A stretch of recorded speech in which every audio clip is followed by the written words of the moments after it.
thought we got them all. So did I.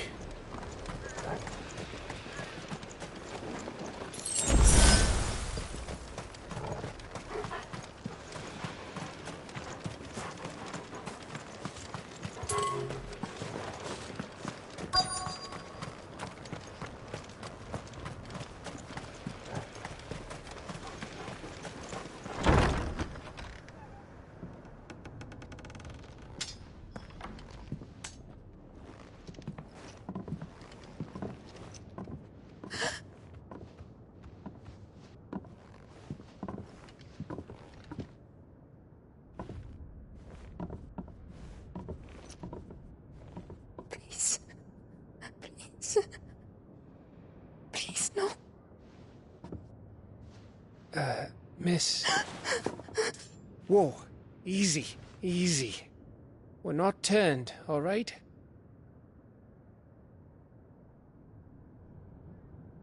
Who?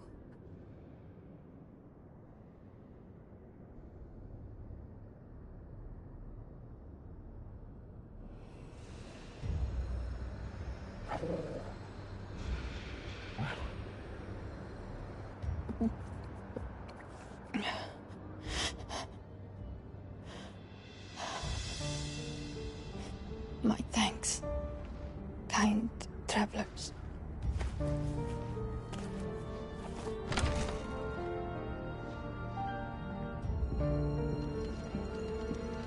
Ed.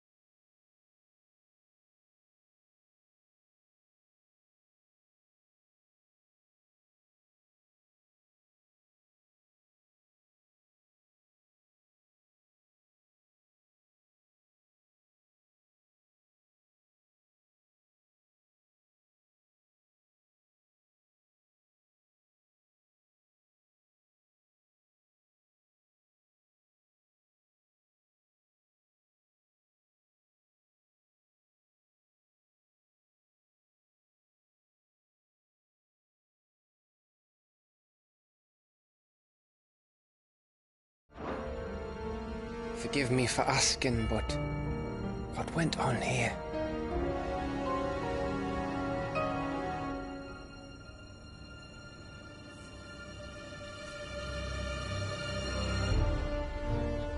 It all started when the skies changed. The elders said it was the Arcade. One by one, people went mad. Minds taken by the ether. Till only I remained. By then, I was too far along to run. And then the nights came.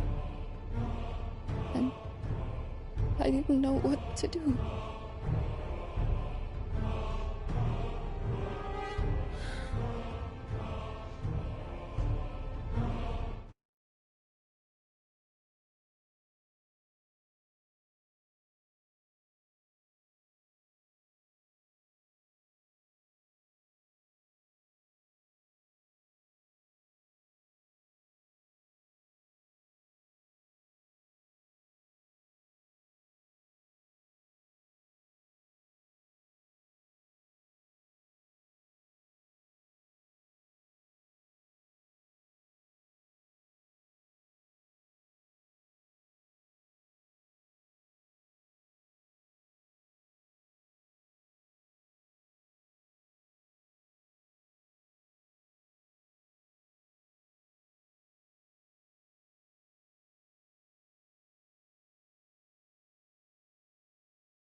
And this, Arcade is... Just a story. Something our grandparents told us when we misbehaved. About how the heavens would grow dark before the land took her last breath. The end of the world. You said the others went mad. But where did they go?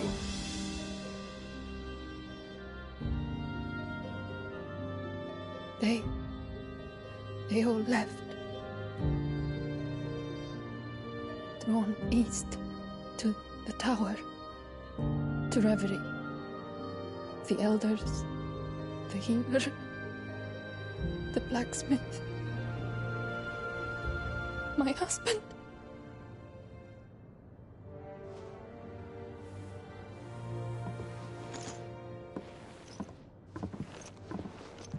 You thinking he did this?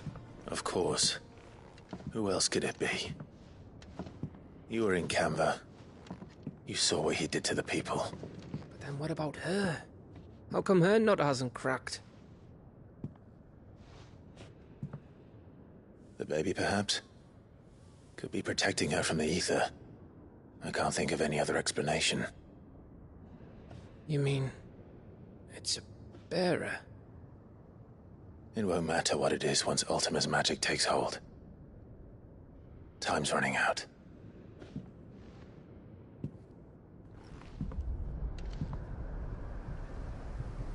This tower.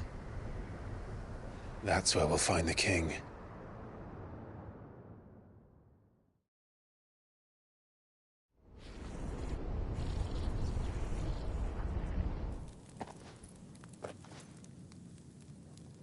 I knew it. It's the same as Phoenix Gate.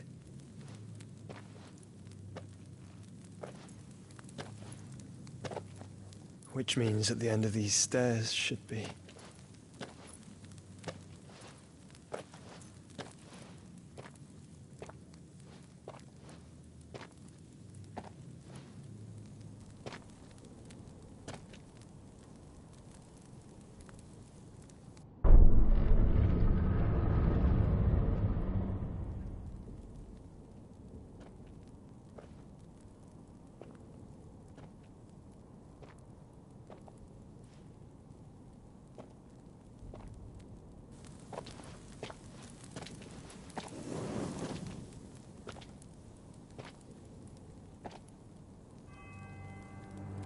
The mural is complete.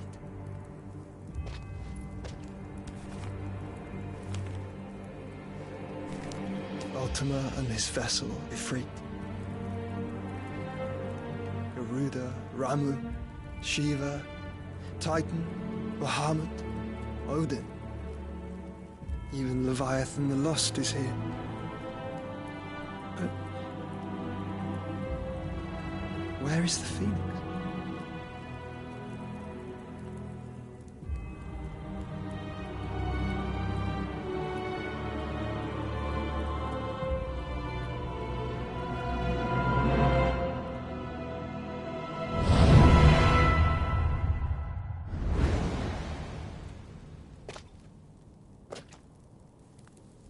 By the Founder.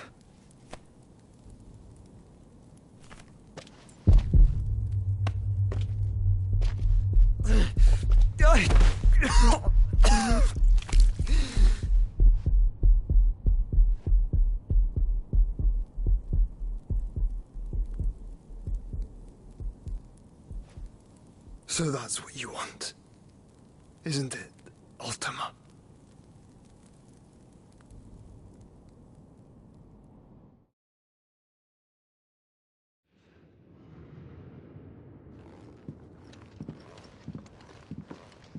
So that's how it's gonna be then? I'm not asking, Gav. I need you to stay with Edda.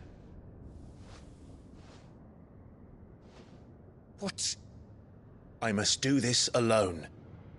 If I don't return, you're to find Joshua and make for the Enterprise. Understood? Aye.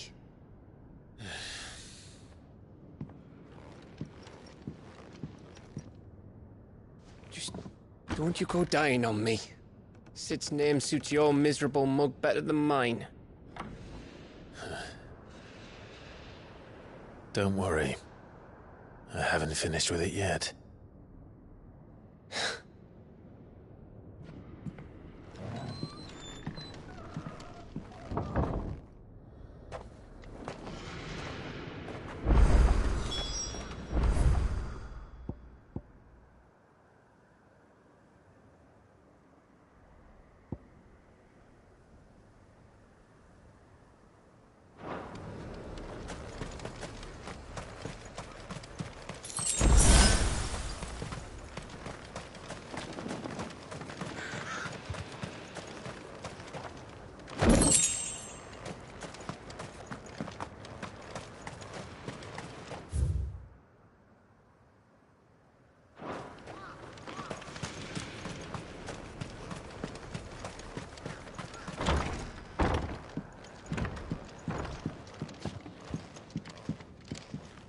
I'll keep an eye on Edda. Which is the best I can do, since I only have the one. We have always avoided the tower. People said it was haunted, that they could hear voices from within.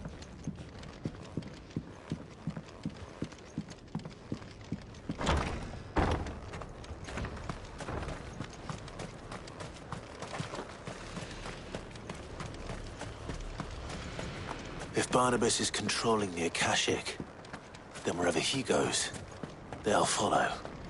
And so will I.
Come on.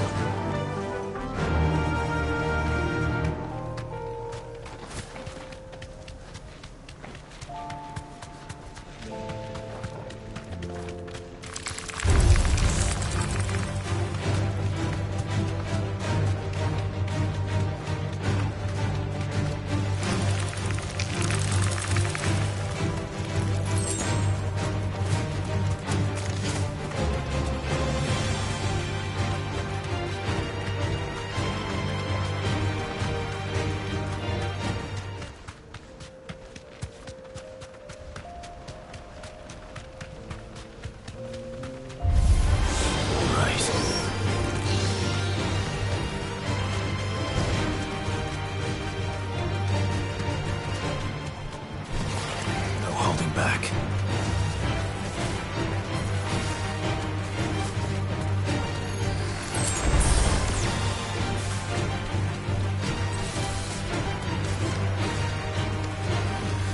Thanks, Gal. Too slow. Now, Torgal!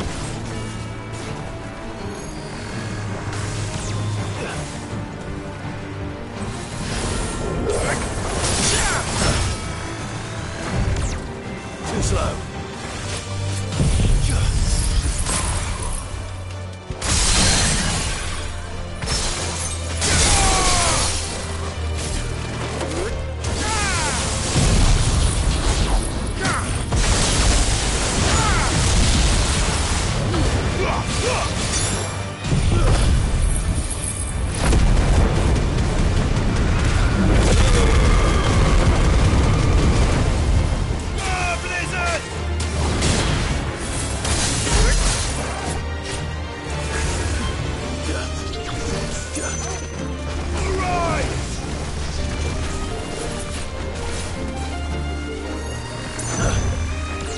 Slow.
This is it, boy.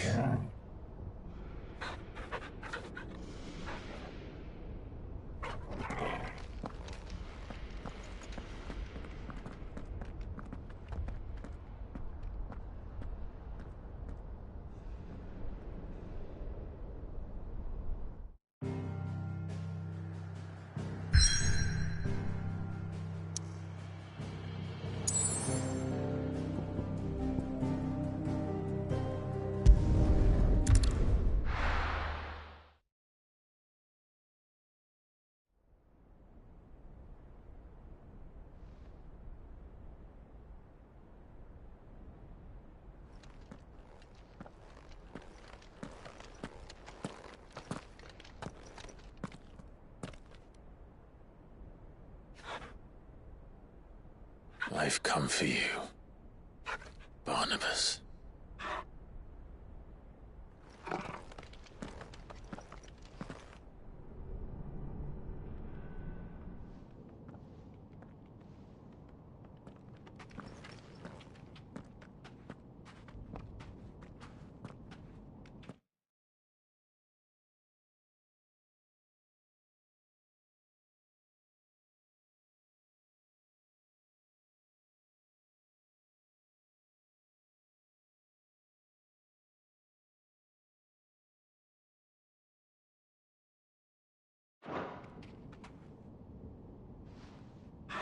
Stay close, Torgal.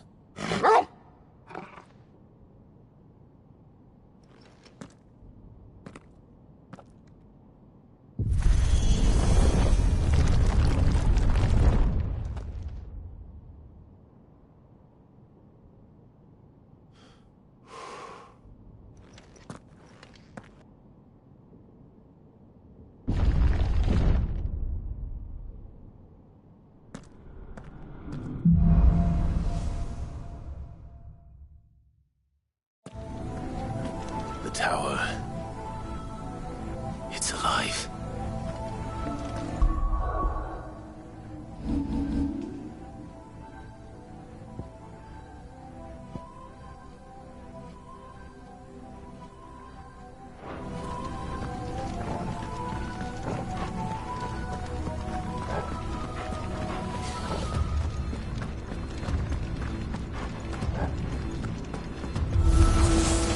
More echoes of the fallen. They seem to feed on ether. There shouldn't be any here.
Why do all their flaws seem to have a mind of their own?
If I were Barnabas, where would I be? The top.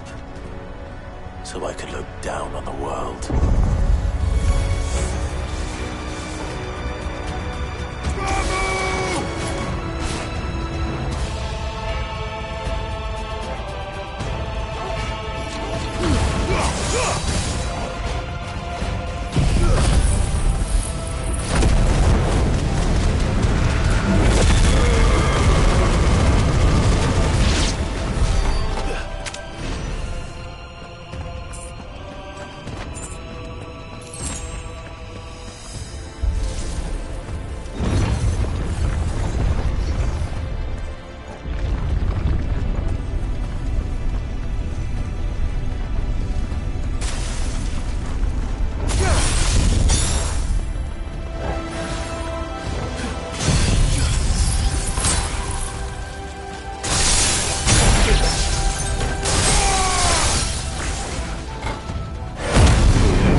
That's new. Though I expected full like rest.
What was that thing? Hopefully there aren't any more.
Almost there.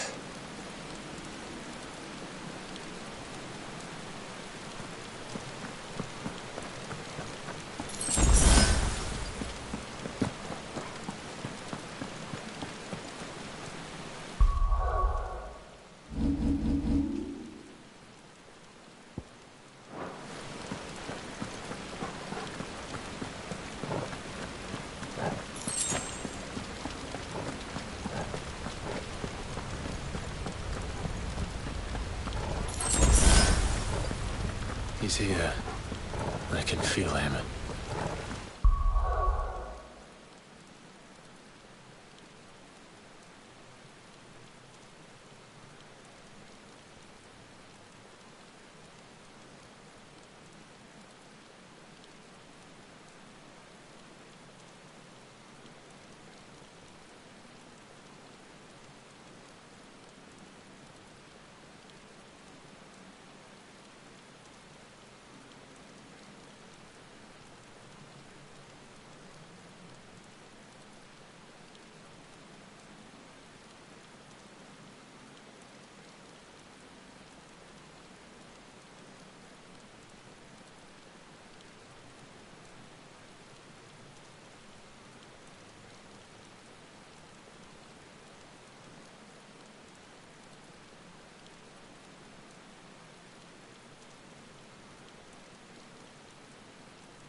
Why?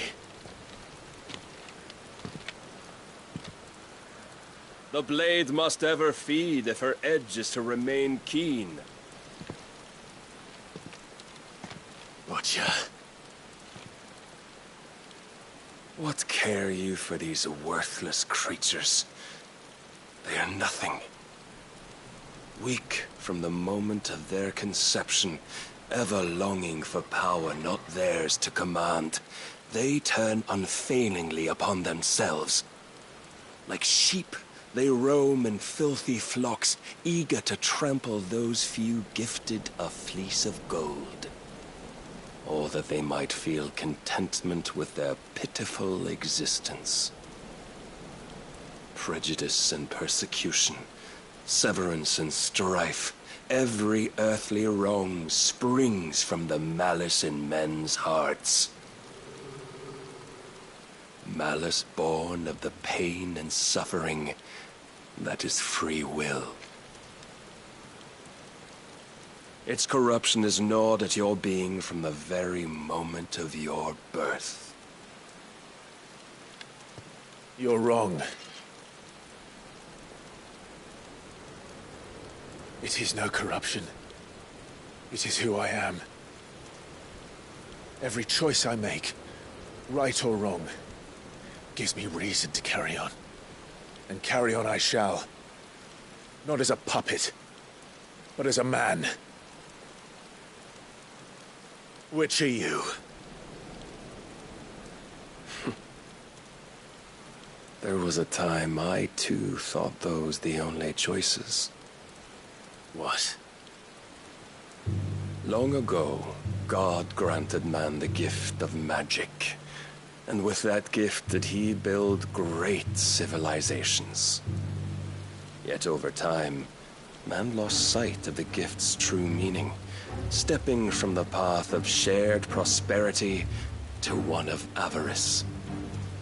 He abandoned his creator for sword and flame, and through his folly, beckoned the blight. Yet, there were those few who refused to turn their eyes from the heavens, and they prayed to God that he might lead them back to righteousness. And the Lord, he did answer. Before the worthy shall the gates of paradise open. And so did I spread my arms to the ether, and cast my soul upon its gentle waters. I gave myself unto him.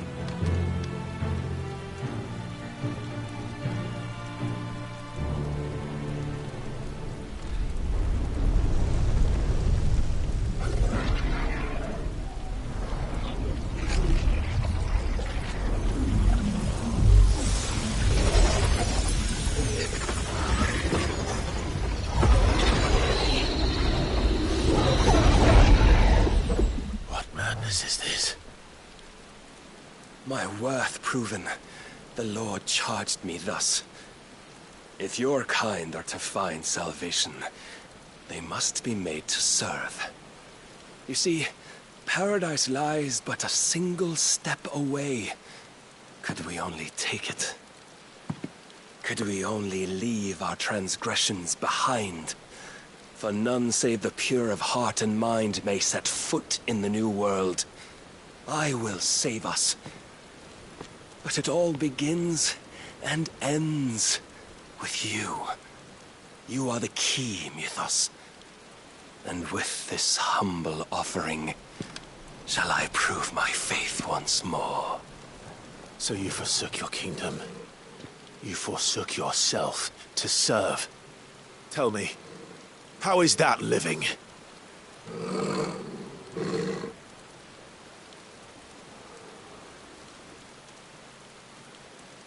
What you seek to provide is not salvation. It's anything but. Life is about always having a choice. Take that away, and we might as well be dead.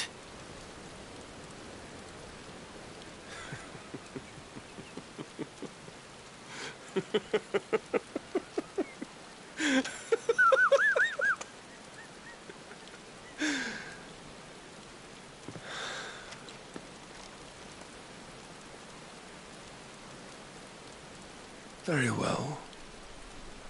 Come then. Show us the strength of your will. It's not the strength of my will that should worry you, but the weakness of yours.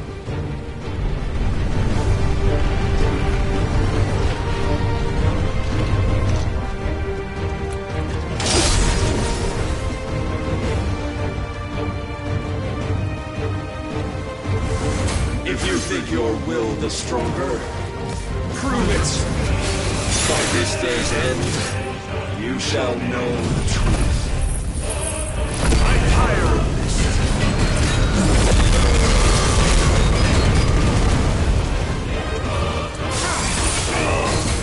Too slow.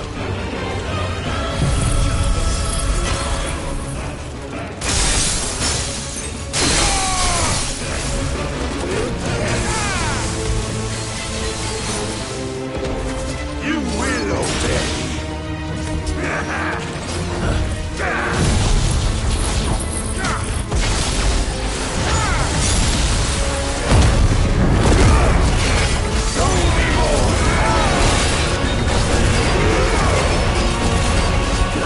Blessed with the might of a god, yet still you fight like a man.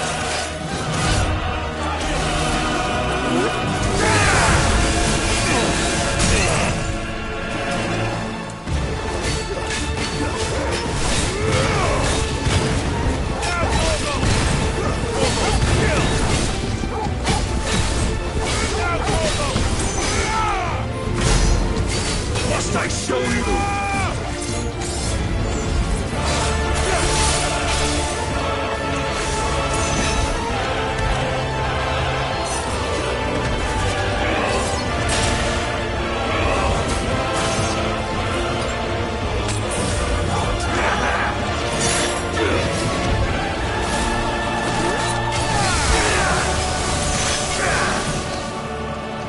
And when you see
God chose you to serve as his vessel, and you cling to this foolish notion of hope when there is none.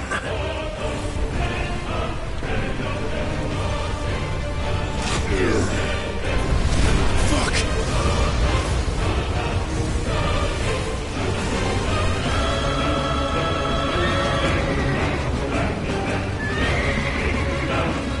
Desperate, are we?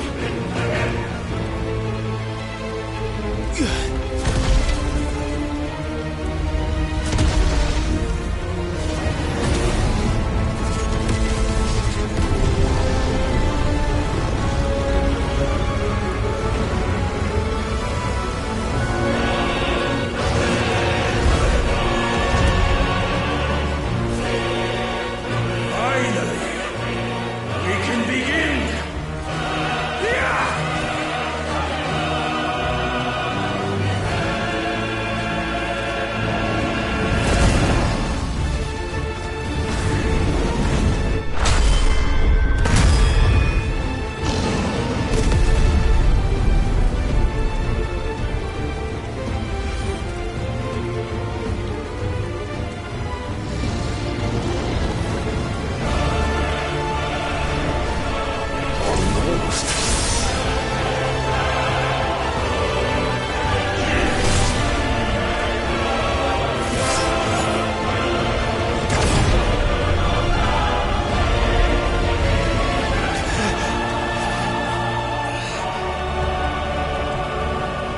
You have been shown the path.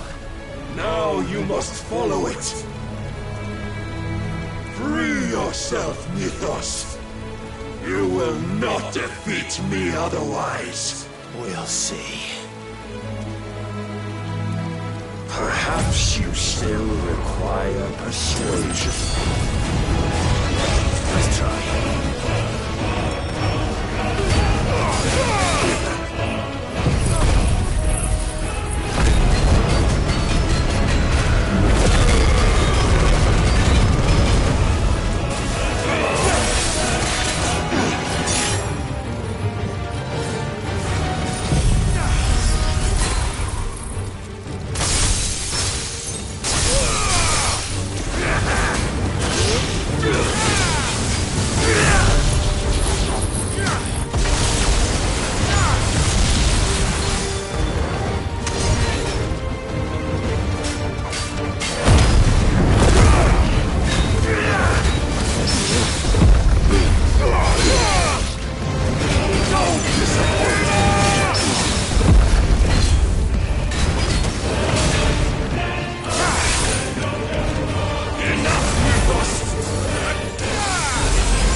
Defeated? You admitted defeat the moment you turned your back on us. When you turned your back on the truth, Barnabas. We are not as weak as your God believes.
you waiting for? Men know nothing of strength.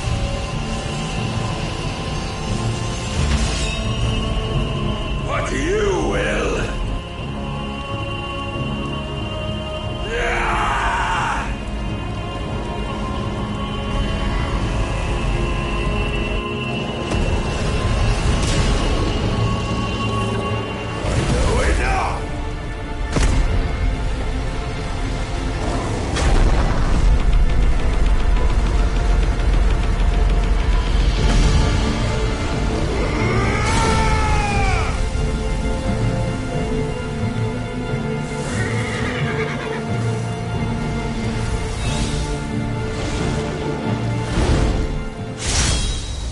You dare!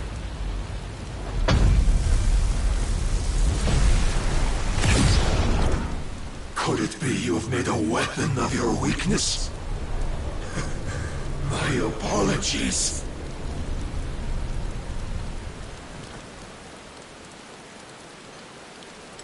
You are not the fool I took you for.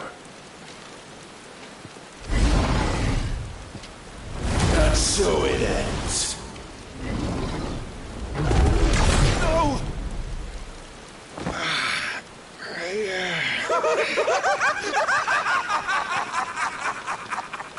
Don't tell me you are tired, Mythos! Your stubborn defiance has stirred my long-becalmed heart, filling it with a joy that I have not known for generations! I had thought the tantalizing kiss of self-indulgence a dream forever out of reach. And now that its sweet ruin courses through my veins, I shall not be quick to relinquish it. Show me your work, Mythos, that I might revel in it!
Salvation is come! Rejoice, our souls are granted peace unending! How do you know this day will come? What proof have you? Your mere existence is proof of the Lord's grand design!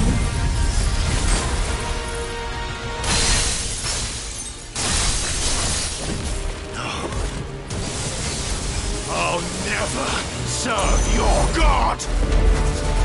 Let me try. That's better.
as your price!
is at an end.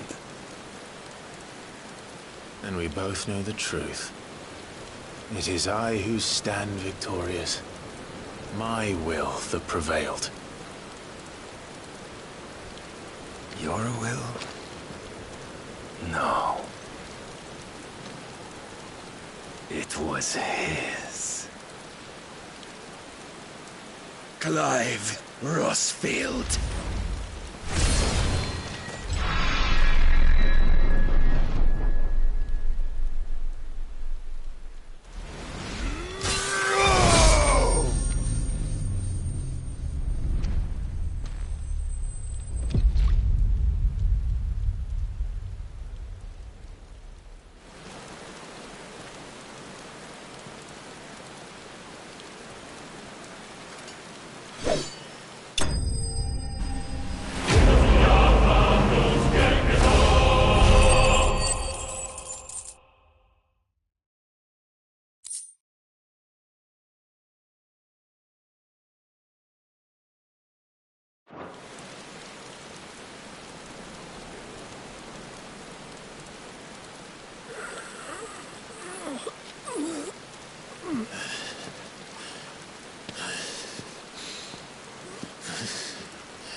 Perhaps there is strength in will. Would that I had not relinquished my own.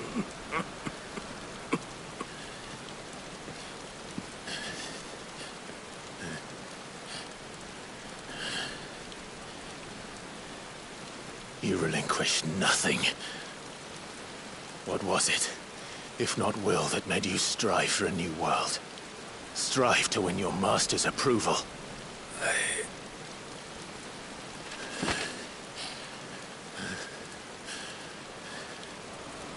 You were shown a fantasy, and you chose to believe it.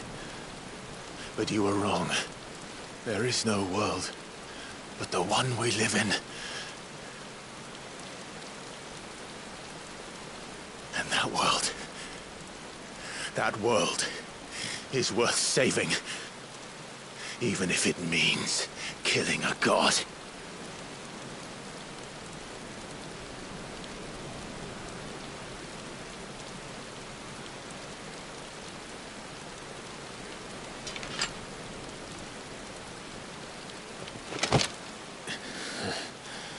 Bold words. From one who has served the Lord so well. This is pointless.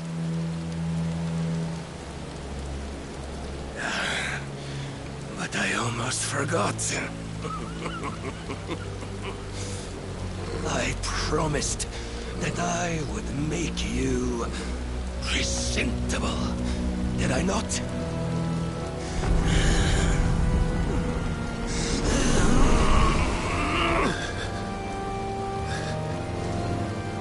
We shall fulfill our destinies, just as the Lord's Mother Crystals have fulfilled theirs. Come, Clive Rossfield. Take what is rightfully yours. Become one with God. No!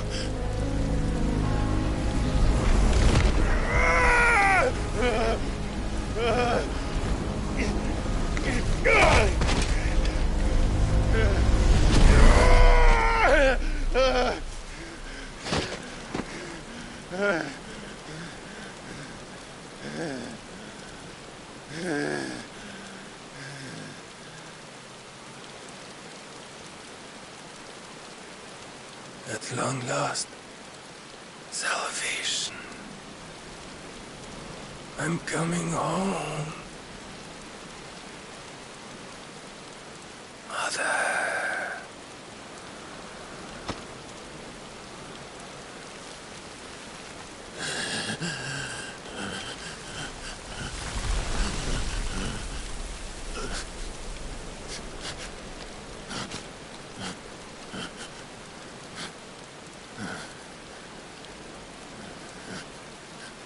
Tell me, how does it feel?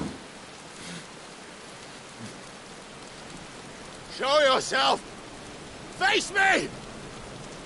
How does it feel to consume your rival's strength, to gorge yourself on their beam, to edge step by trembling step ever closer to the divine? With or without a will, you are still but a vessel, our vessel. Behold, how your body shudders in anticipation of its fate.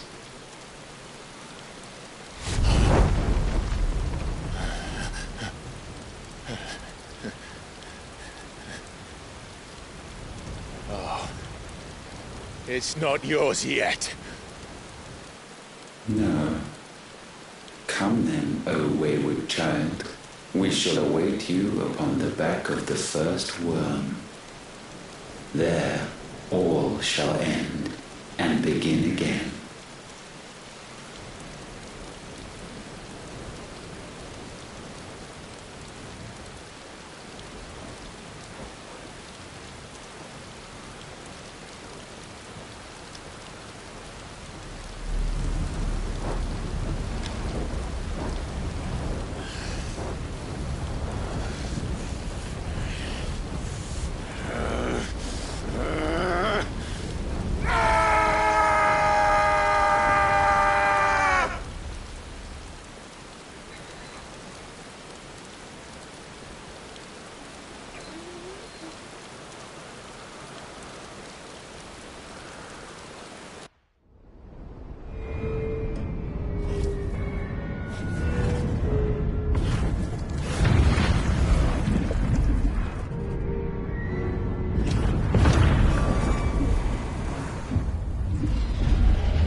Anything, my lord! Quickly!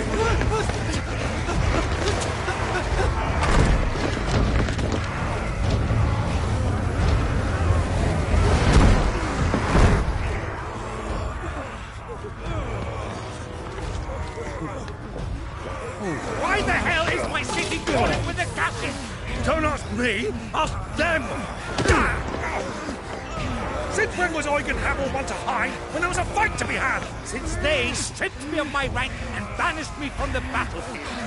Now I'm stuck wiping the backsides of this lot while the city burns and my wife tells off the man half my age! And then you turn up! What the hell are you doing here anyway?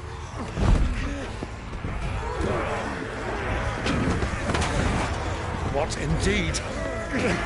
The enemy numbers 200,000 or more, counting the orcs. There are simply not enough soldiers garrisoned in the capital to repel an army of that size.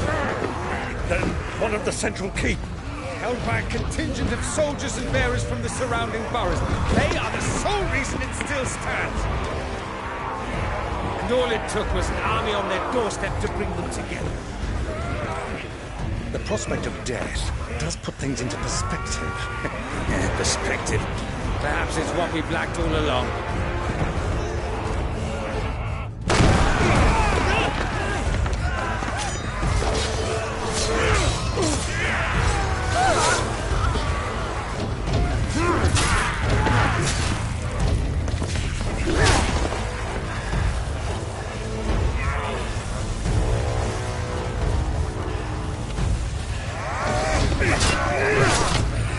Hamel, I need you to lend me some of your best men, preferably all of them. My best men? Does it look like I'm anymore? I admit this might not be the most convenient time, but my nephew's in trouble, and I may have already promised him your help. Your nephew, the outlaw? Never! My soldiers have better things to do than die for nothing. Then you and he are of the same mind. Try fights for the opposite. He fights for a world in which we shouldn't have to live and die for nothing! And he fights today to give us all a chance of a better tomorrow! Be that as it may, a handful of men cannot stand against a kingdom!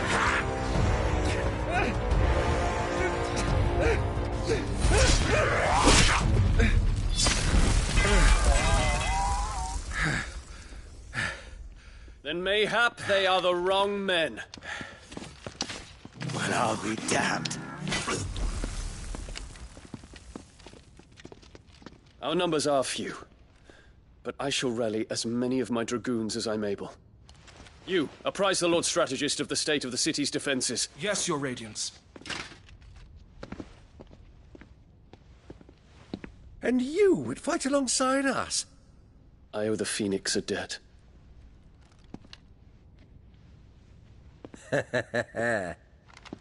Does this vouch for my nephews? Aye, but I still have my doubts about you. Which we can discuss later. Indeed. You said you had men garrisoned in the keep. Captain, do you know how many yet remain? Allow me to confirm. Commander? Whatever their number, Randalar will be needing Gather the them bodies all. and build a pyre in the courtyard. Quickly. Terence. My lord.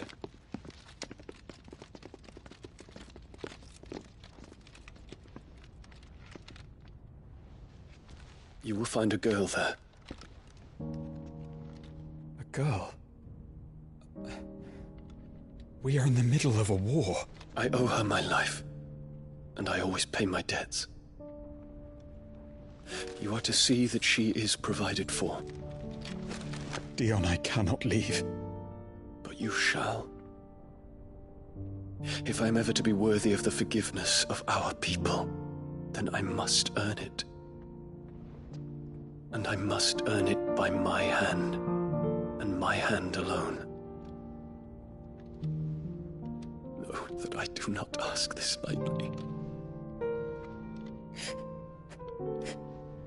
And know that I will do it.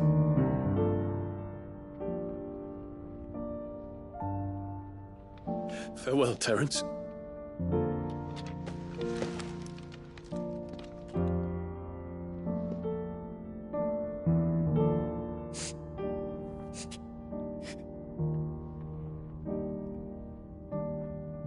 Farewell, my prince.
Clive! Thank fuck. You alright? I am. But I'm a damn sight better for seeing you, Joshua. And Barnabas. The king is dead.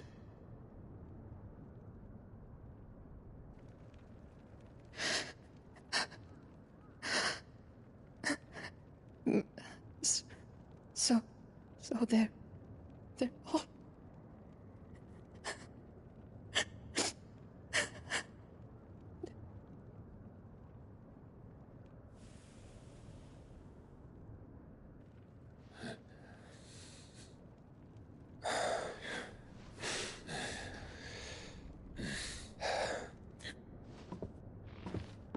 They are, but so is their killer. He can't hurt anyone anymore. You're safe.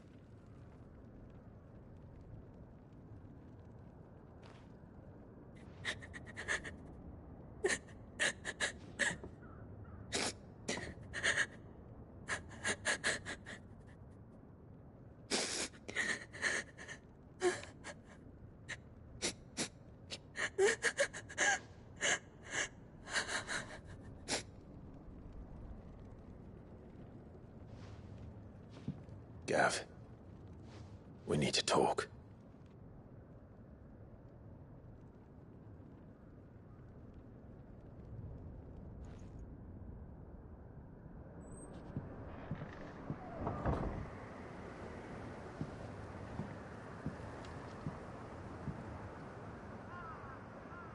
I'm sorry, Clive.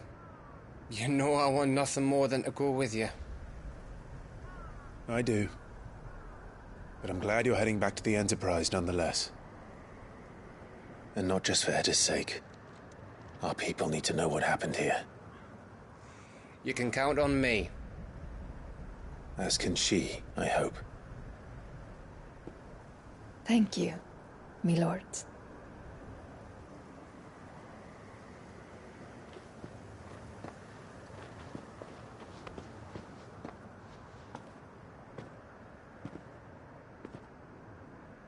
Do you think that was wise? Wiser than leaving a woman with child alone in the Deadlands. They'll be safer at the hideaway.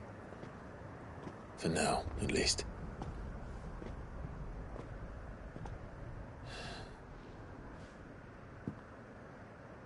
This land is overrun with Akashic. The king himself was long turned, albeit by choice. All to serve Ultima, in his damnable quest to forge the perfect vessel. The chaos Barnabas wreaked upon nation after nation. How many were killed for this?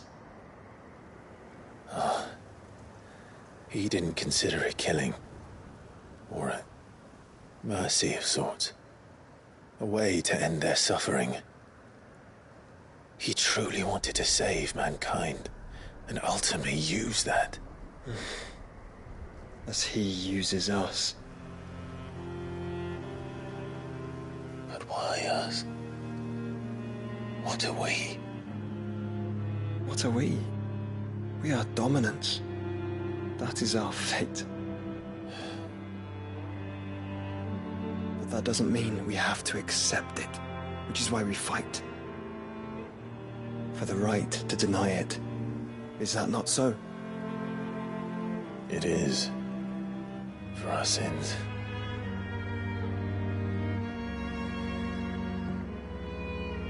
Barnabas said something else. That the Mother Crystals were Ultimas. Ultimas? Are you certain? We know that the Mother Crystals have been leading the land of Ether. And we also know that it's this which hastens the spread of the Blight. But what I cannot fathom is what Ultima stands to gain from that. What did you find at the Stronghold? The truth about Ultima's prize. For so long, I believed it to be you, and you alone. Yet, it is not merely a freat that he desires, but a freat and phoenix both. That which we became in the skies over Twinside. Only when the twin flames are joined shall his vessel be complete. Quite why he needs a vessel is another question. Unless there is something he cannot achieve without one. Something his immaterial form precludes. Something requiring an unthinkable amount of ether and a body resilient enough to channel it. If I did not know better, brother, I would think that he meant to cast a spell.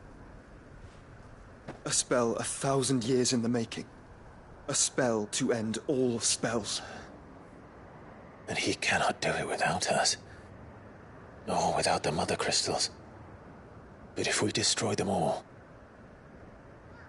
we will stop not only the Blight, but Ultima as well.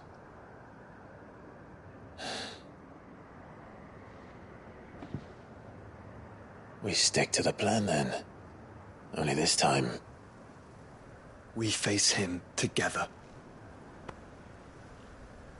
Well, It's a long walk to Stone here.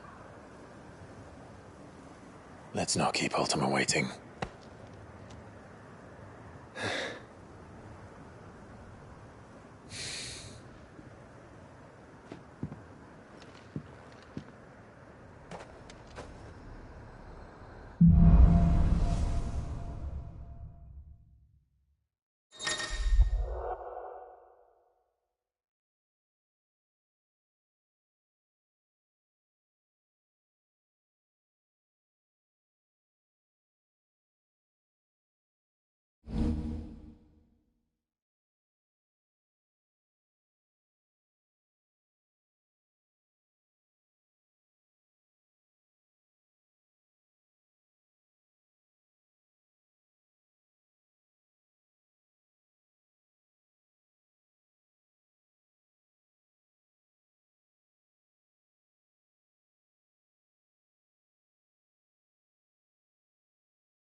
When Barnabas fell, his magic died with...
The road to Stone here is barred to us no longer.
You were right, Joshua.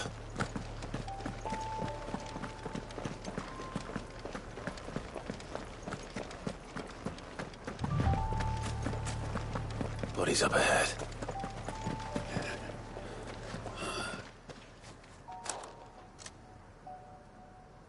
Is there no peace for a dying man?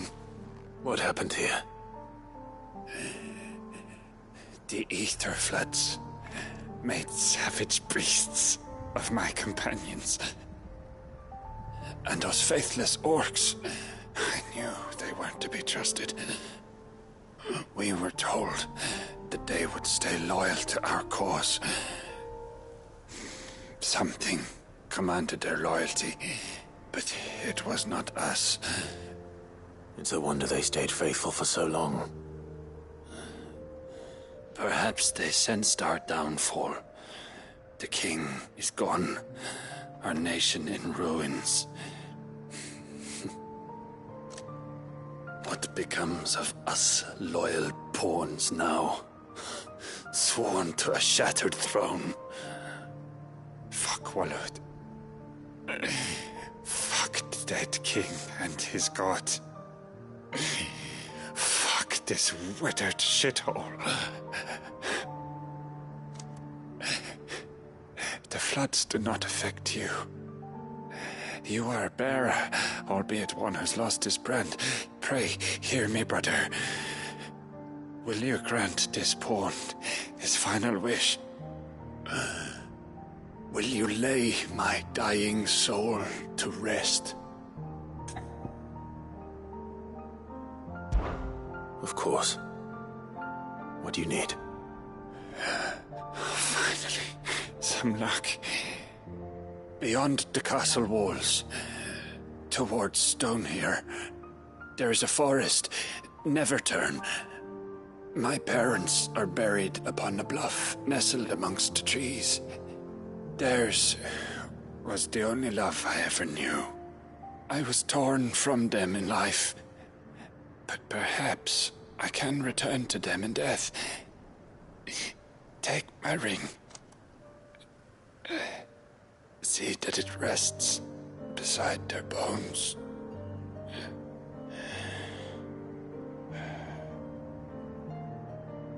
May you find peace at last.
Don't tell me. The only way to the capital is through that gate, just as you surmise. There's an army down there, Joshua. Yes, but I don't see any dominance.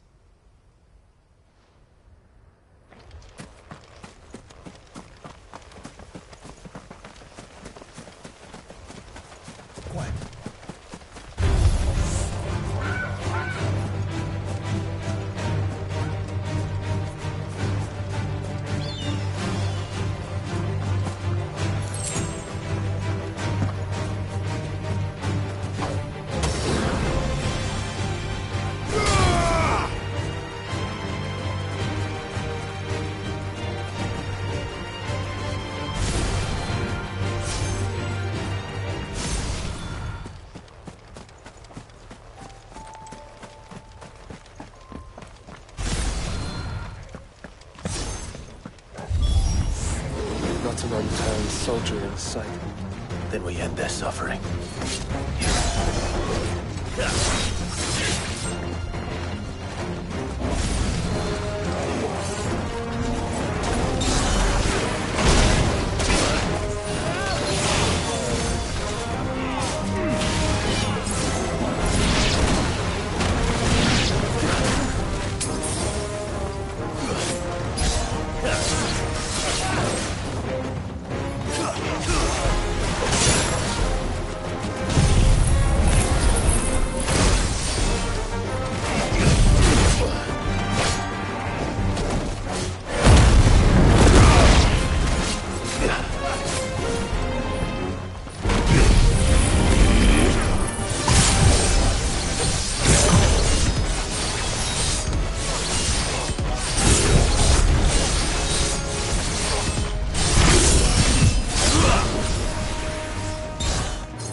Joshua.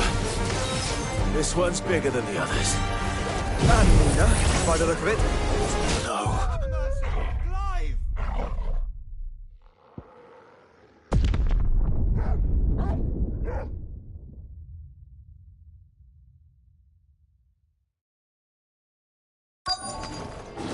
Not an unturned soldier in sight.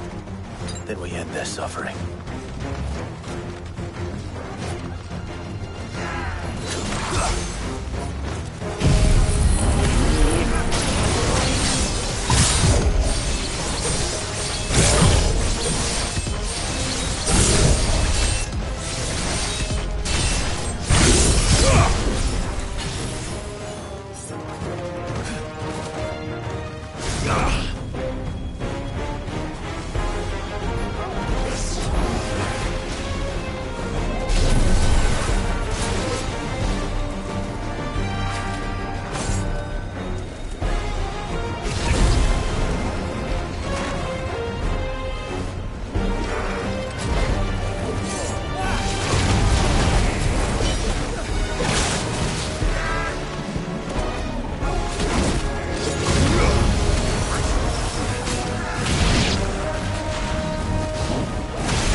choice.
This one's bigger than the others.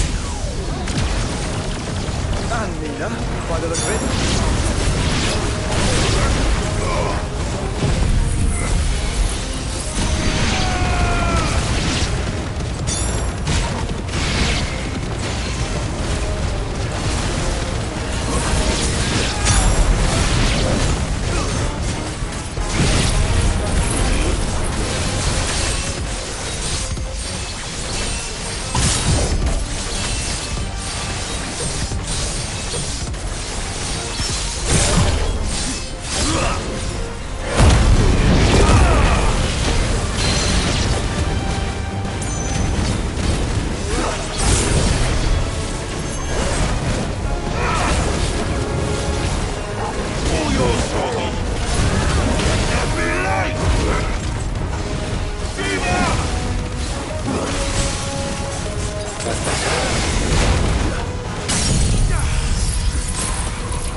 It's over.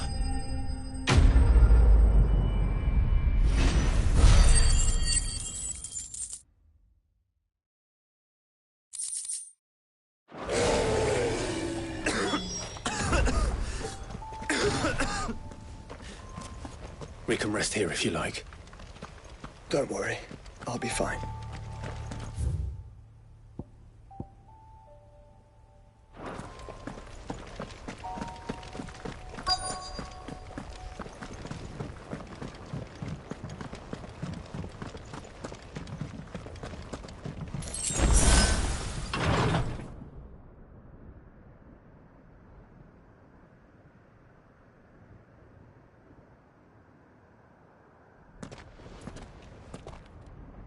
Look, Clive.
By the Founder.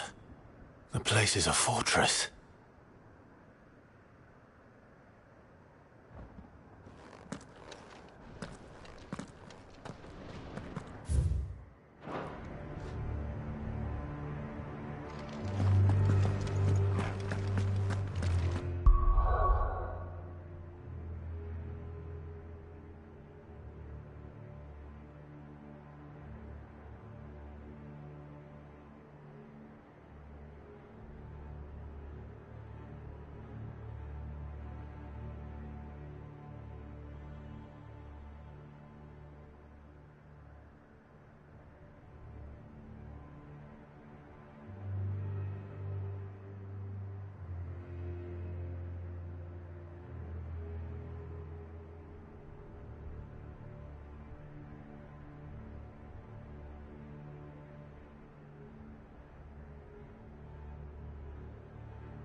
No villagers. No knights. Not even any bodies. One could almost believe the whole kingdom had turned to Kashyyyk.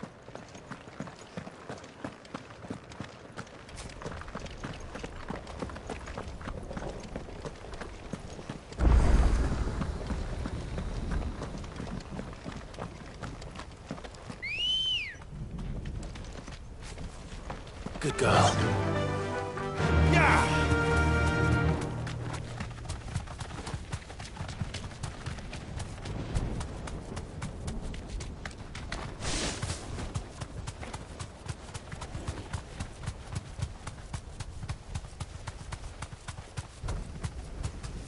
Straight home now.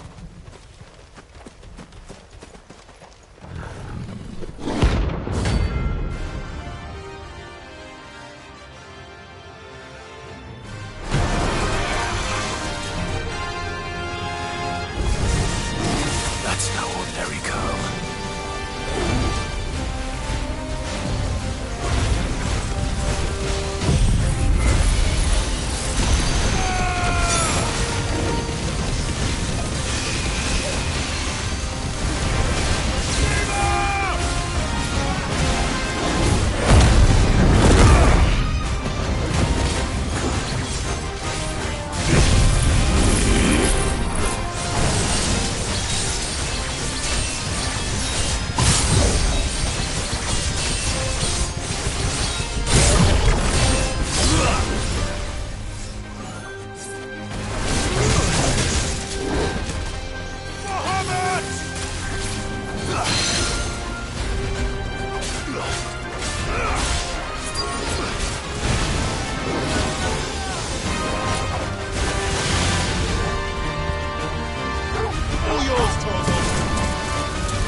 Let's hope it was the last of its kind.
He'll be able to see all the way to Stone here.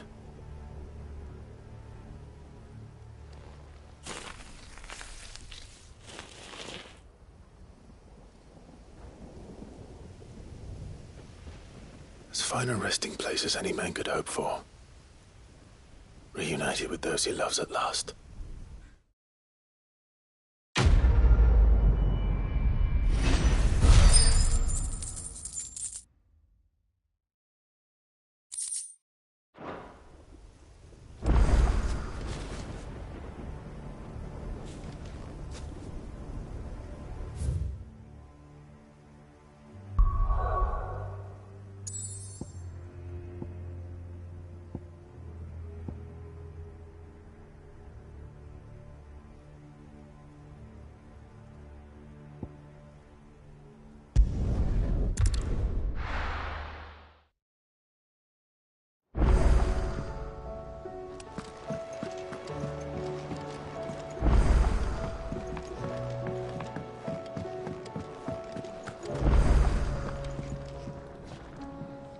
What can I get you, Sid?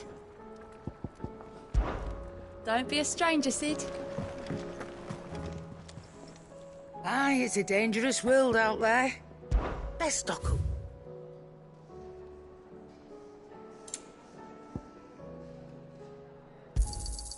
You're rubbing me blind, you know.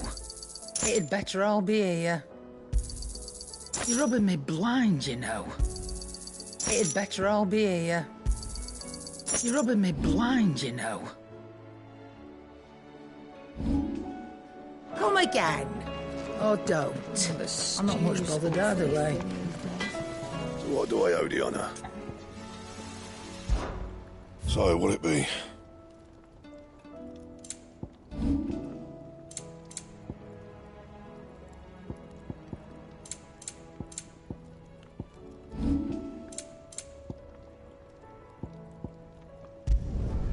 No scratches, right?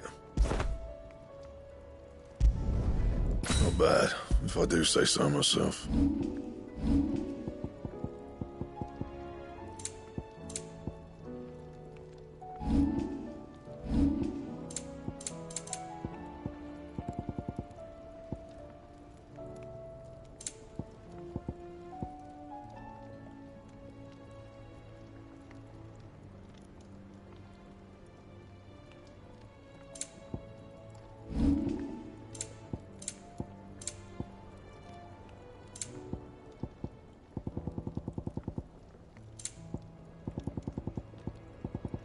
Anything else?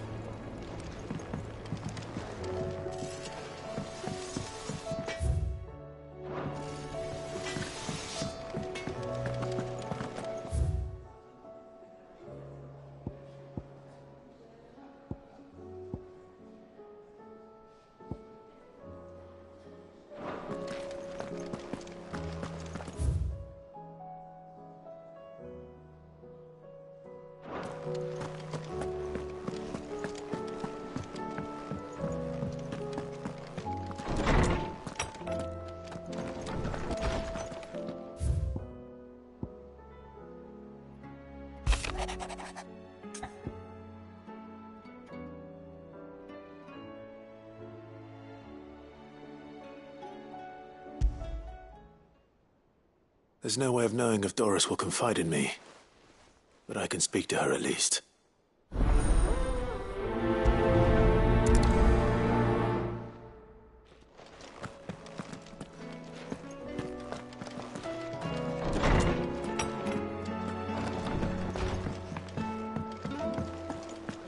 The stew's awfully thin these days.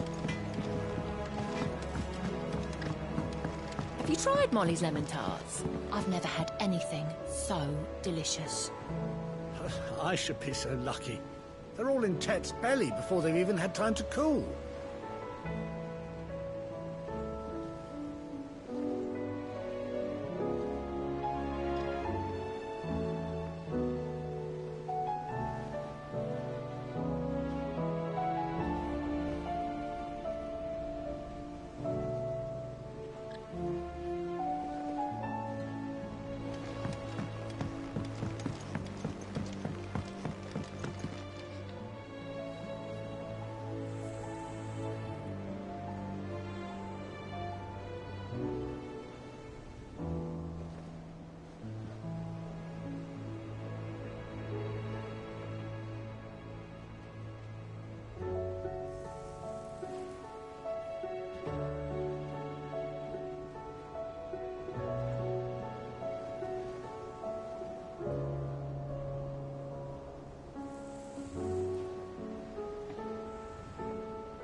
Canva lost. Miss, can we read Miss Editor's story for our lesson today? What a wonderful idea, Jocelyn. Let's do just that.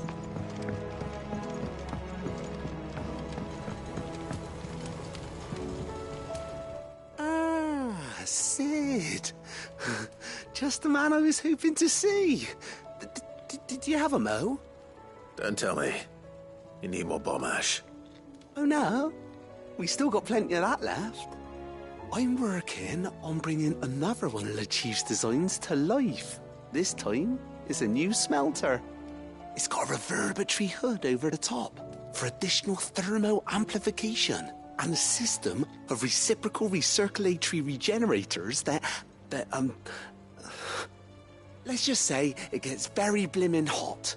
A heck of a lot hotter than anything Blackthorn's got in his forge, that's for certain.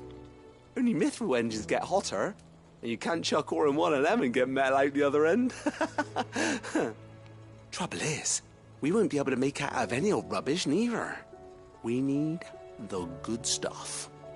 And I hear you once helped Helena get her hands on exactly that. Any chance you could help me too?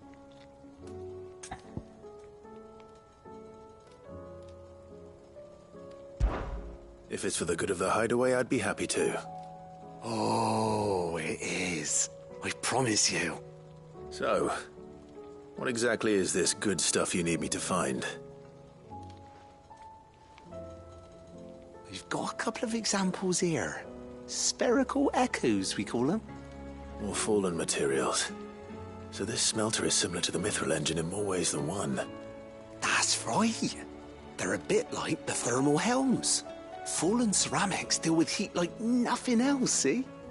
And what's more, they're directional, transferring heat from the inside to the outside. But these things, they're all outside. If we line the hood with them, they'll reflect the heat right back into the furnace. We've collected as many as we can, and I know where we can get the rest. Trouble is, they're all watched over by their bigger, uglier cousins. So you want me to visit some ruins, destroy some echoes, and bring back the spheres they're guarding? That's it in a nutshell, yeah. We're only 3 short, mind. And we know exactly where they are. There's one up Amber Way, in that ruin that they call Lost Plume, and another in the Silent South, over in Dalmekia. Last one is in the ruins of Advent, which is in the Empire. All right then. Wish me luck. Will do. I'll be keeping all my fingers and toes crossed.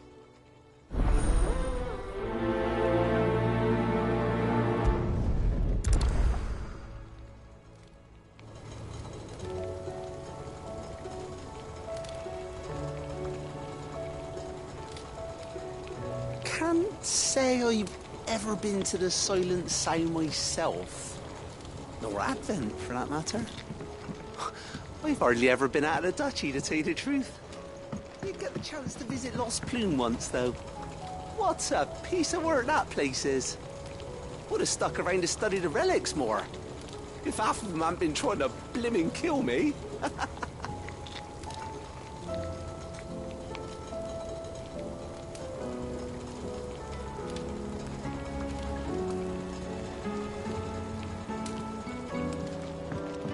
How was she? The Enterprise, I mean.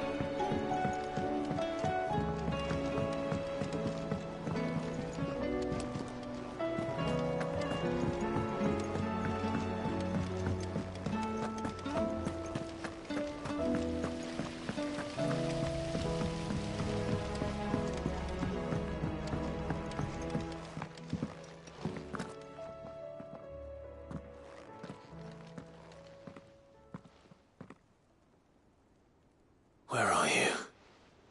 Can I help you, Sid? I'm looking for Doris. Is she here? I'm afraid not. She's at Martha's Rest on a job. My job, actually. When she heard what the mission was, she insisted on going herself. Alone. Did she? What was the mission? Following up on some new information. Once they'd settled in, the bearers you helped liberate in the Dragon's Eyrie were keen to talk about their imprisonment. And about their captor. The slaver Cole's team were tracking when they were attacked by the Beastmen. I'll go and find her. She's at Martha's Rest, you say?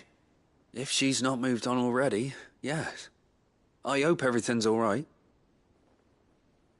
Why would Doris insist on going alone? Maybe Cole was right to be worried. I would have gone to Martha's Rest with Doris, but she ordered me to stay behind. And I'm not about to start disobeying orders. Of not knowing.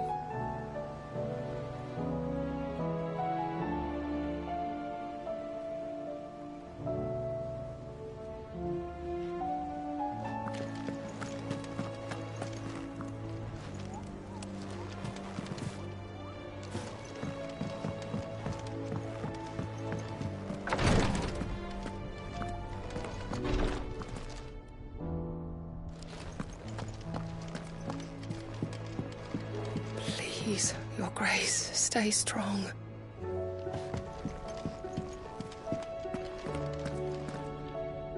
Clive, I wanted to give you something for the kindness you showed my mentor.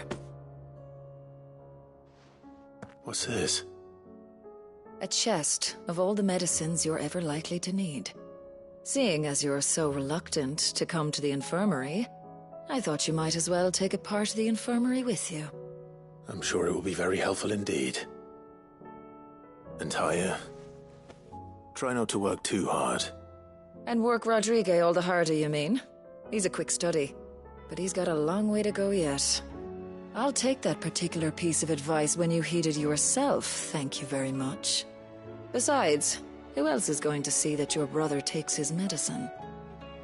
Who indeed?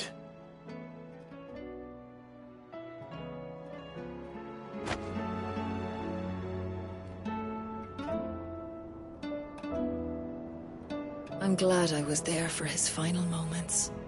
He deserved the peace he chose. I'm glad I was there for his final moments. He deserved the peace he chose.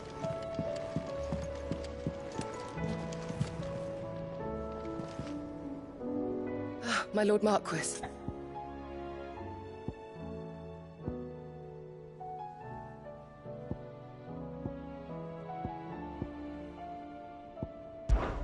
It was the greatest honor of my life.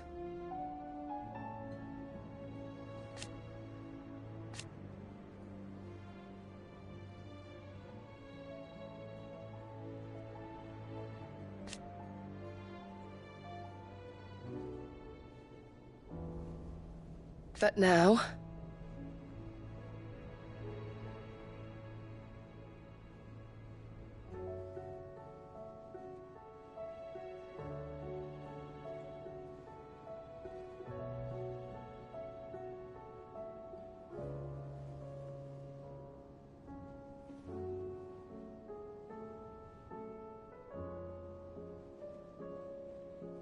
So I bid you.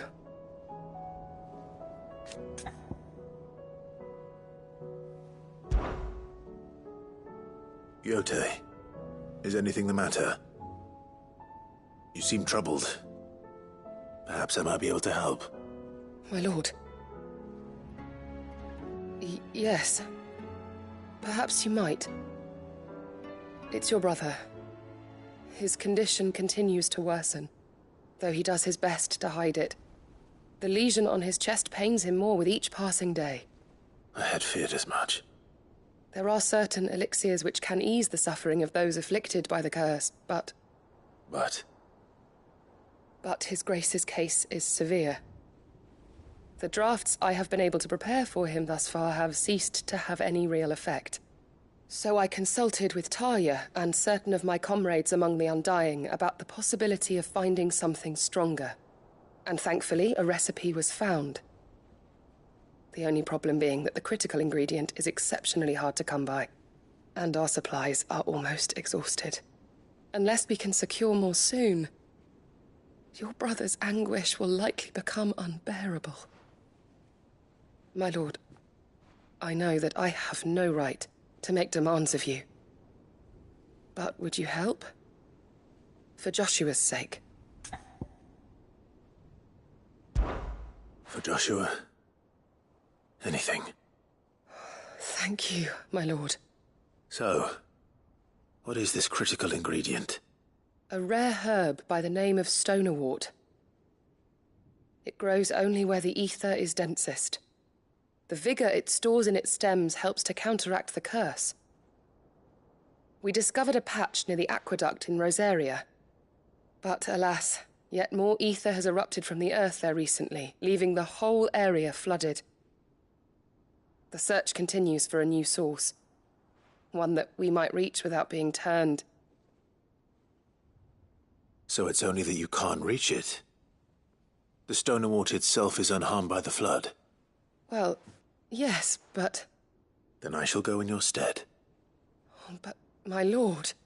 You've yet to find another source, correct? So for now, the aqueduct is our best hope. Besides, I'm a dominant. The ether can't hurt me. Well, if you're sure, my lord. Stonerwort is easily identified by its blood-red blooms. Search around the aqueduct, and you're sure to find some soon enough. I shall remain here and prepare the other ingredients.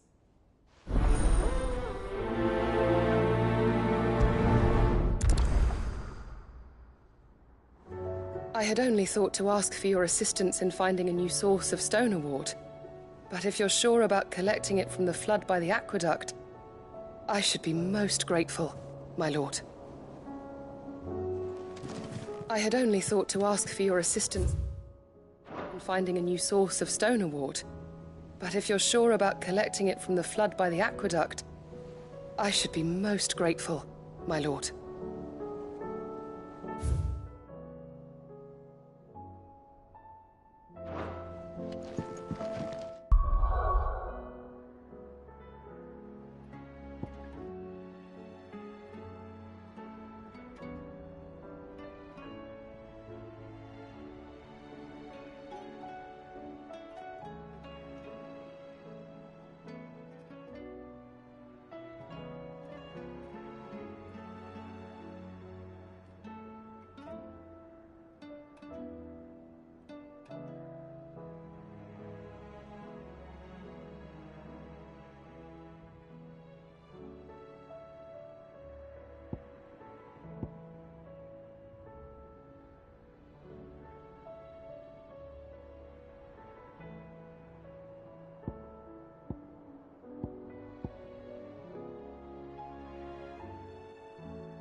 Heard the bad news then, did you? What bad news? About Dravost. Blackthorn's old haunt. With the forge and all that. Well, anyway, the mines just down the road from there are spewing out ether like no one's business. And the village? Safe from the flood for now, but they've got other problems. Akashic. Every creature in the area is either turned or on the way to turning, apparently. Zoltan and the others are living on borrowed time. They need help, and quick. Doris sent a few curse breakers to keep an eye on things, but there's only so much a couple of scouts can do. Except get eaten. If something ain't done soon, the whole place will be overrun. I won't let that happen. Didn't think you would. Does Blackthorn know? I thought it might be better if he didn't. He'd only do something stupid. You reckon we should tell him? No. It's better this way. Yeah, well, I can't stand about knowing what's happening out there, so I'm off. I'll see you in Dravost.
The Dominion's all but done for.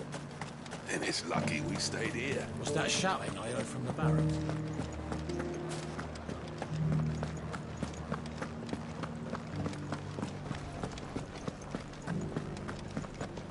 And you're just gonna fall into line?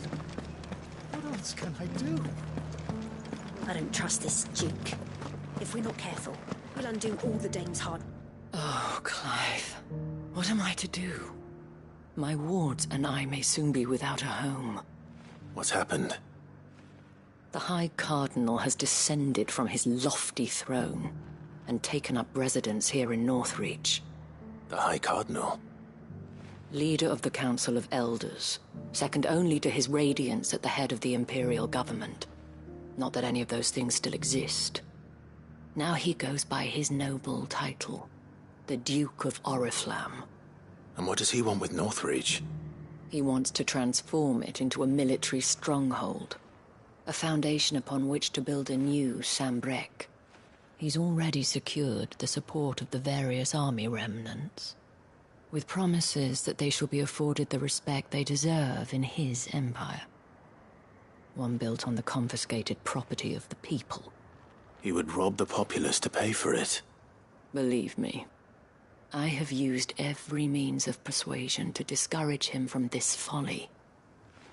But for whatever reason, he will not listen to me. What does Captain Philippe make of this? When the town was under attack, it was him the soldiers rallied around. Couldn't he use that influence again? How? By speaking out against one of the most powerful men in Sambrec. A man whose stated aim is to revive the empire Philippe's comrades swore to serve, and to improve the soldiers' lot within it. The captain can offer them a regular supply of gruel, and an occasional trip to the Vale to help them forget the terrors they face each day.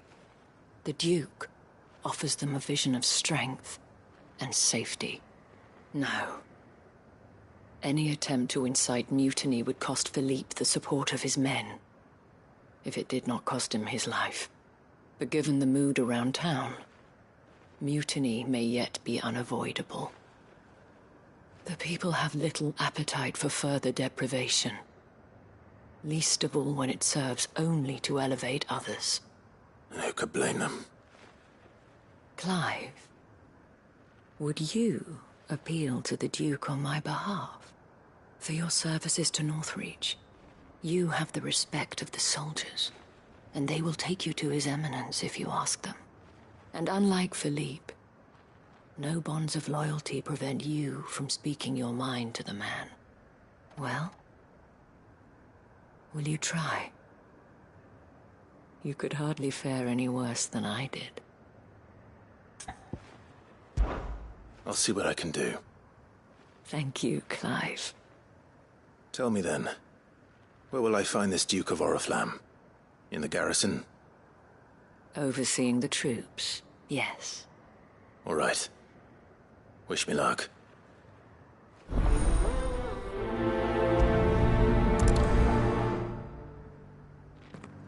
The fact that the soldiers trust you may well carry some weight with the Duke. He needs their support, after all. I only hope that you can make him see sense before he tears the town apart.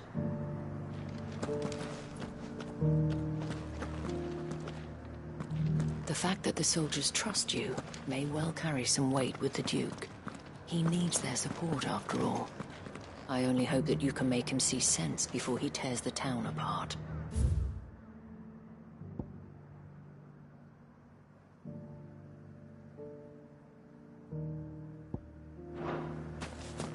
Might this Duke have been at the remembrance ceremony? Let's hope we didn't make a strong impression.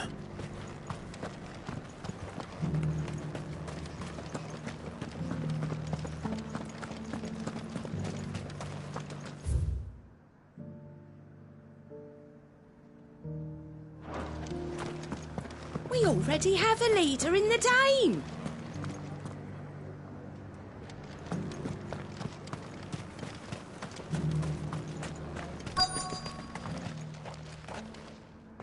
Halt! Oh, sorry about that. You're the dame's man, aren't you? You got some business with the captain? No, actually. With the Duke. I was hoping I might be able to speak with him. We're under orders not to let any civilians pass. But you should be all right. His Eminence has heard all about you and your heroics. Wait here. I'll go and ask.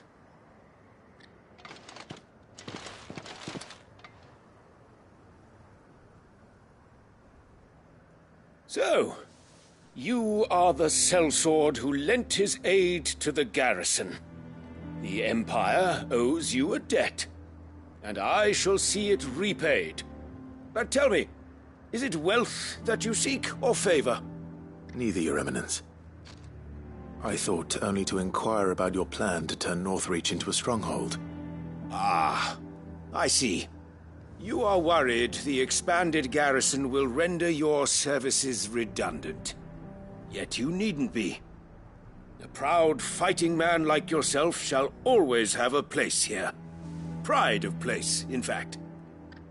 For too long has the contribution of the noble soldier been under-reckoned. But no more. For it is they who shall see the Holy Empire rebuilt, beginning right here in Northreach. Why here, Your Eminence? The town has been fortunate enough to escape largely unscathed from the recent troubles. Her defenses are sound, and her garrison well prepared. Which is more than can be said for Oriflamme or Twinside.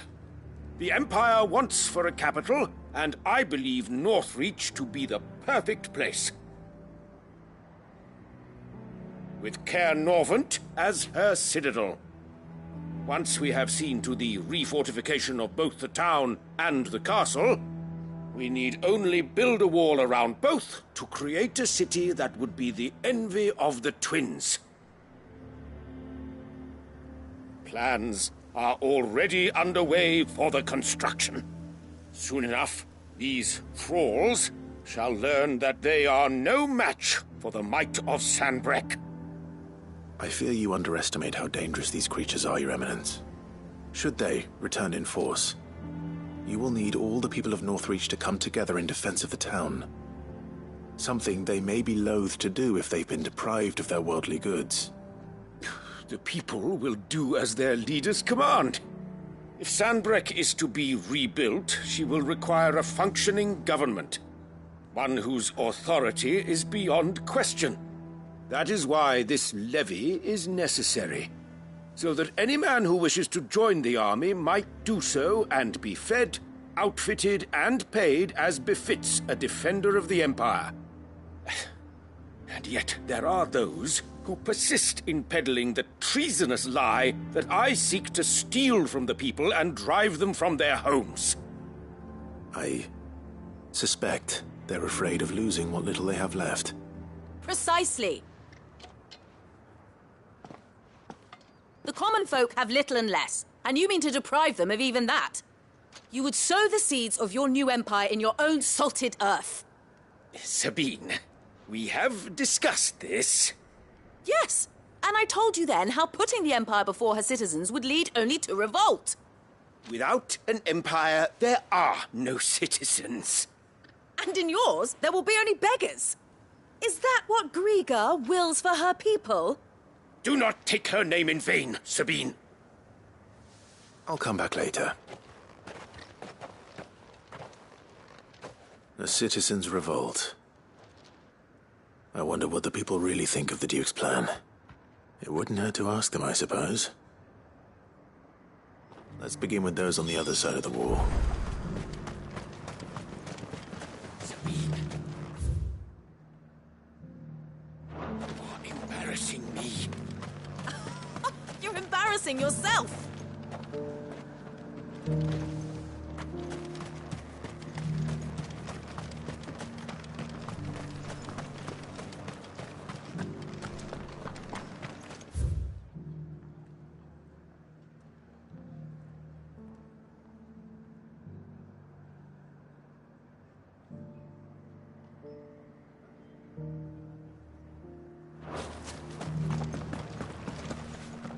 The Lord leaves his tower to build a new keep.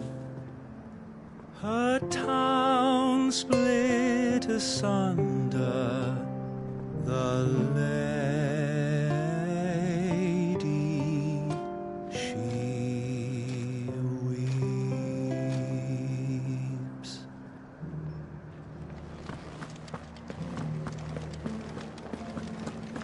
Do you think he was the only one who survived?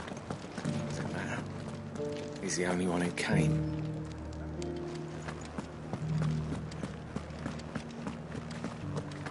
Well, that sellsword the Dame's so fond of. That was some fine work you did up in Moor. We'll, see to our own affairs from now on now.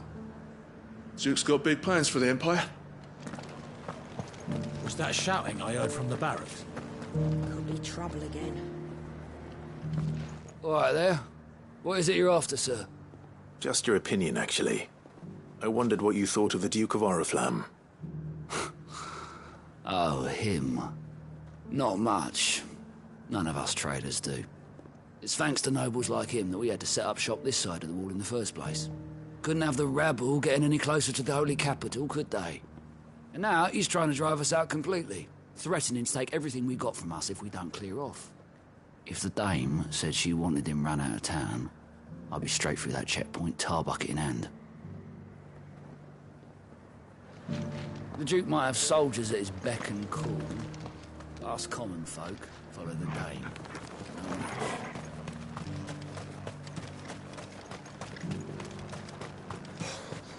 Like to think I would be lying under a pile of rubble in Twin... A question, if you don't mind. What do you think of the Duke of Oriflamme? Don't get me started. You build a life for yourself somewhere, only for some noble to turn up and tell you you've got to hand it all over to him. If he thinks his name and his chains give him the right to empty our purses, he's in for a rude awakening. We'll do whatever it takes to keep what's ours. Whatever it takes.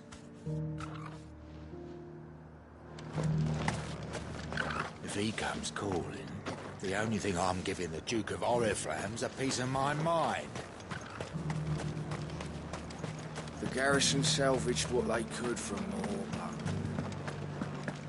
Half of what comes in is barely fit for pressing, let alone eating. The Dominion's all but done for. Then it's lucky we stayed here. I've been hearing a lot of talk about a certain Duke. Nothing good, I'll wager. Going around acting like he owns the place. And with hardly a word to the dame. This is her town, not his. I take it you'd rather she was in charge. As far as I'm concerned, she still is. Just need his eminence to sod off back to Oriflamme. Well, the people seem united enough. What about the soldiers? The dame actually cares about this town, unlike the Duke. He's only interested in picking our pockets to line his own.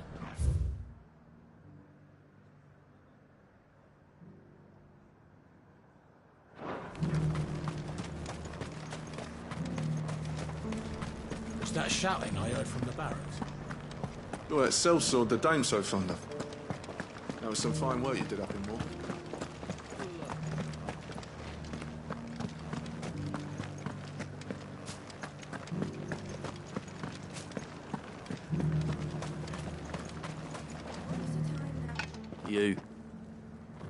You're the one who was talking to His Eminence. On the dame's behalf, yes. I was trying to persuade him not to take the people's goodwill for granted, but it seems my words fell on deaf ears. What do you think of his plans? I'm a soldier, mate. He tells me what to do, not the other way round. Listen, I've got nothing but respect for the dame, but I've got a family to look after. That's where my loyalties lie, not with the town or the Empire, but with my wife and children. If the Duke can get us cement and the equipment we need to fight off those blue-skinned bastards, I don't care how he does it. I wouldn't be here today if it wasn't for the dame. But I'm with the Duke on this one. If turning this place into a fortress is what it takes to protect my family, I'll do it.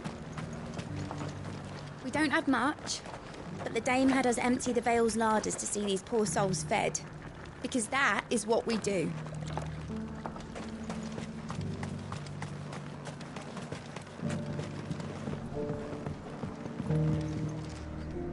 I hear the Duke of Oriflamme plans to turn this town into some sort of fortress.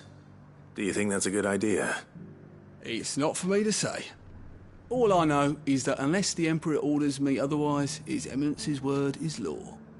Look, no one likes all these taxes and tariffs, but empires don't come for free. Once Sanbreque is back on her feet, we'll all reap the benefits.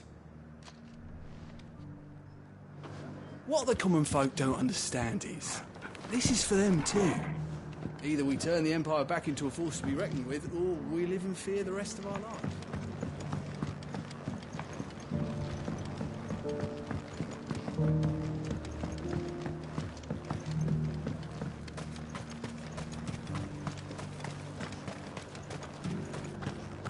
We already have a leader in the Dame. It's not only control of the garrison he wants, it's the whole of Northridge. Excuse me, do you have a moment? I wondered if you'd mind sharing your thoughts on the Duke of Oriflamme. Well, he's made a lot of enemies coming in the way he did. I mean, look around us. You can see the state the realm's in.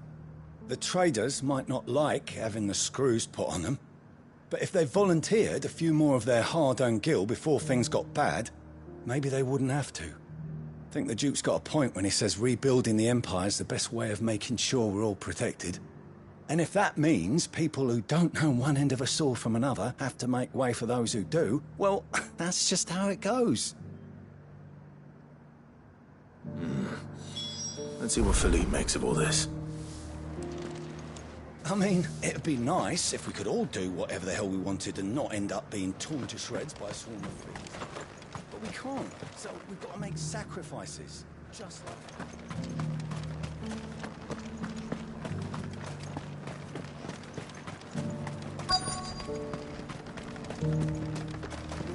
Welcome back. Wraiths give you any trouble? None worth mentioning. They're staying put for now.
Captain, do you have a moment? For you? Certainly. Clive, wasn't it? Thank you for last time. How can I help you? I wanted to ask you about the Duke of Oriflamme. Do you intend to go along with his plan? But to tell you the truth, I'm in two minds. It's my sworn duty as a captain of the Imperial Army to obey his orders. But I can't say I agree with him. Philippe, I remember you saying that you became a soldier to protect the people you loved. The Dame included. That's right. I did. Well, she doesn't agree with the Duke's orders either. She thinks they could tear Northreach apart.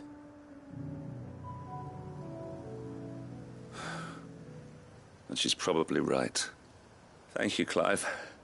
I know what I need to do now. Protecting the people I love is what matters. Doesn't matter how. Well, duty calls, so I better go. Thanks again.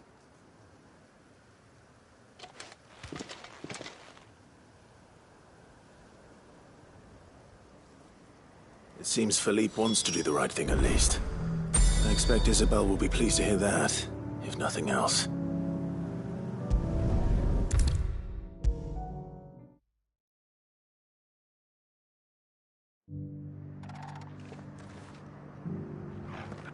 Ah, Clive.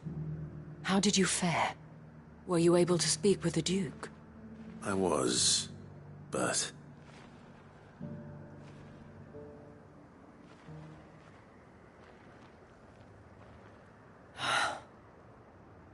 So Northreach is to be a fortress after all.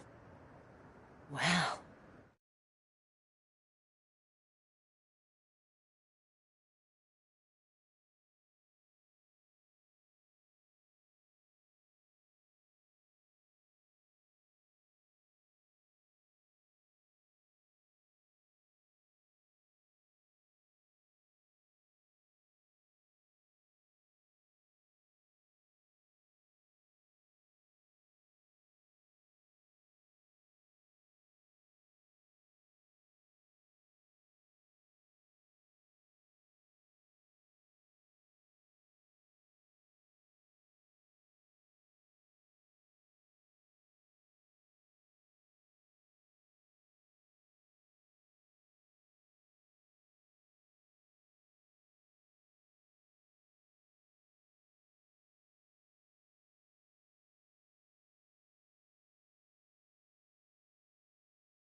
It will certainly help to hold back the thralls. There's no denying that. Though I doubt it will come as much consolation to the townspeople whose worldly goods are confiscated to pay for it. They deserve to be heard, Clive. To have a say in this new empire the Duke means to build. Sadly, His Eminence values their obedience more than their opinions, and hopes to reassert the authority of the state. I fear he sees the people as mere pawns on his chessboard to be sacrificed for the greater good. Needless to say, they themselves are of a different opinion, and would rather their destinies were in your hands. The soldiers, meanwhile, are content to follow their orders. And not just because of the Duke's rank, but because of his vision. I thought as much. Had I sworn to protect Sanbreque, I dare say I too would want nothing more than to see it rise from the ashes. Thank you for trying. But the battle is lost. I don't know about that. What happened to your uniform? I handed it in, along with my resignation. Told the lads I wished them well, but that I owe it to those I love to call it a day. But why? Because I realize what really matters to me. Not following some nobleman's orders for the sake of it, but protecting what I care about. Protecting Northreach. I honestly don't know when those monsters will return, but I'm certain they're not finished with us yet. And when they do come back, we need to be ready for them. We need to stand together, all of us. And with you to lead us, milady, I reckon we can do it. It was you who finally convinced me, Clive. There's no point following orders if they go against everything you believe. Indeed. All of us, standing together. That has always been Northreach's best hope, and one which still lies within our grasp. We have only to turn our attentions to the true enemy. Thank you, Philippe, for showing me what I must do. Anything for you, milady. Speaking of standing together, would you mind if I borrowed a few of the lads from the Vale to help keep watch around the town? I fear His Eminence has loftier tasks in mind for the guard. Not at all. Be my guest. Wouldn't be the first time.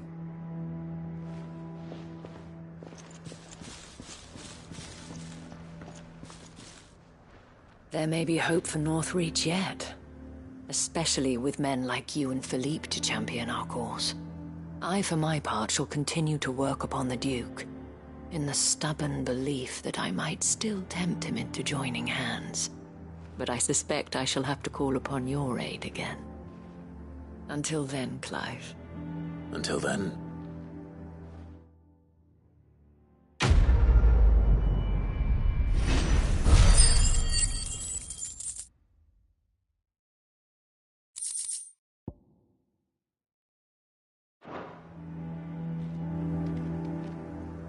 Despite my repeated advances, His Eminence has proven a difficult conquest. Fortunately, I am nothing if not persistent. But, be that as it may, I might yet need you to press the point.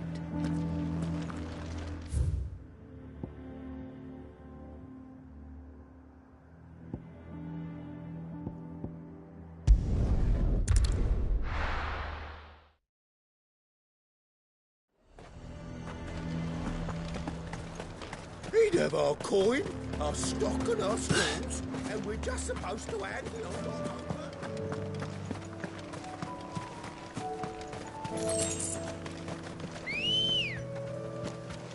Good girl. Faster!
need to deal with these ones first.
Spherical echo.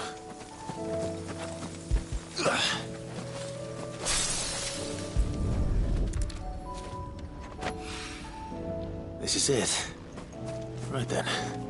Just two more to find.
Run like the wind.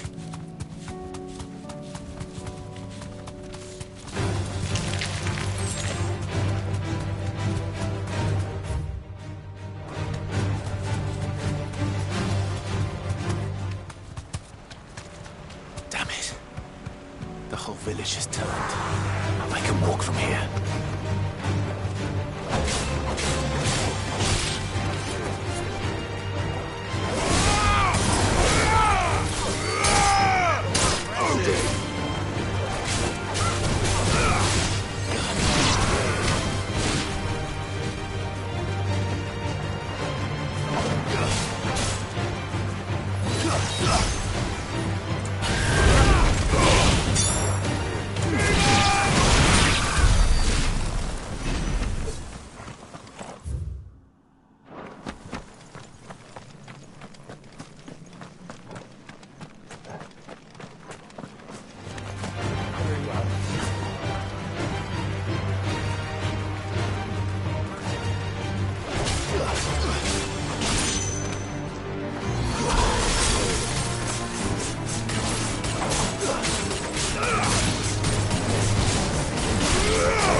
down.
One to go.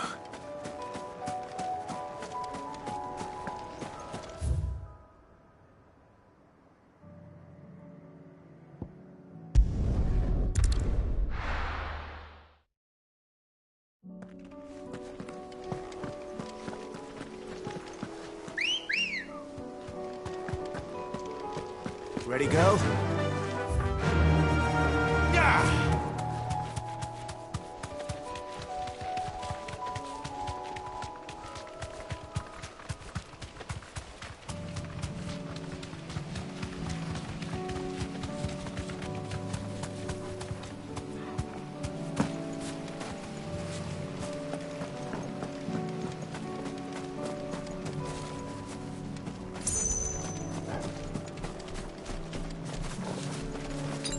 Bet you're all ready.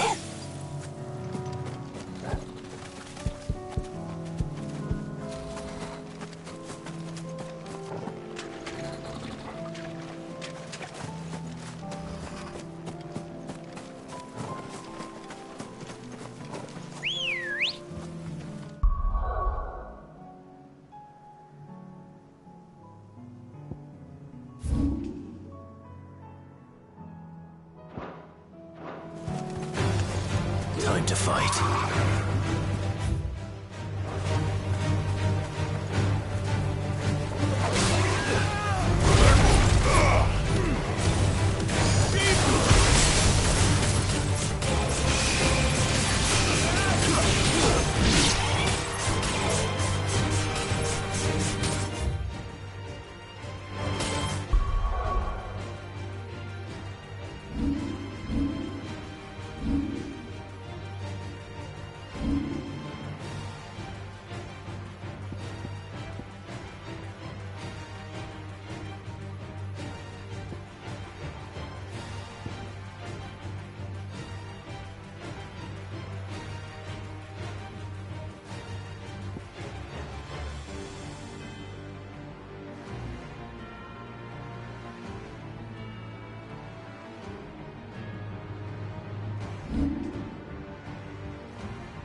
Come on.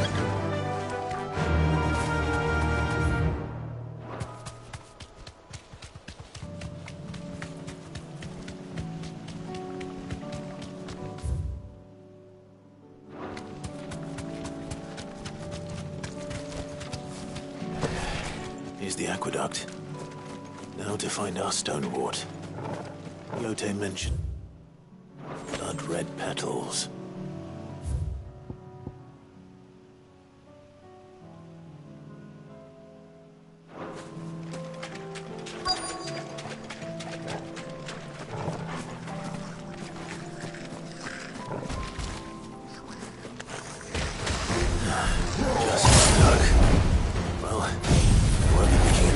Gone. There's only one thing for it.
Here it is. Better collect as much as I can before reinforcements arrive.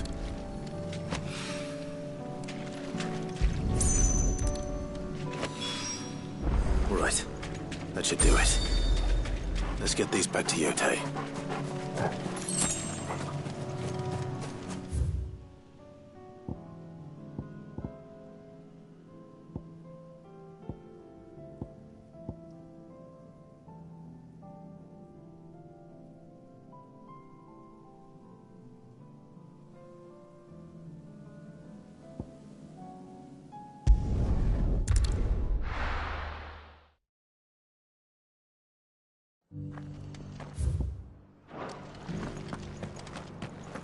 Doris should be somewhere nearby.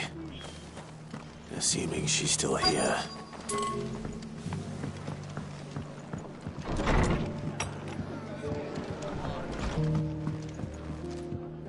Ah, Clive. I was just about to send for you. I'd like you to take something to Sir Wade up in Eastpool. Seeds for planting. Thought it was about time they started growing their own food. I'll keep providing them with whatever they need in the meantime, of course. But if Eastpool's going to survive, it's got to be able to fend for itself. As have those poor bearers. They've lived their whole lives in servitude, but now they're their own masters. Small wonder they ain't got the foggiest how to provide for themselves. So it's up to us to teach them. And if you're wondering why you, well, the Wagoneers taking supplies up that way have been coming back with more and more reports of Akashic around the village of late. Sir Wade's putting a brave face on it. But I think even he's starting to worry. And if he's likely to share those concerns with anyone, it's you. All right. Thanks. Wouldn't ask if I didn't have to. There.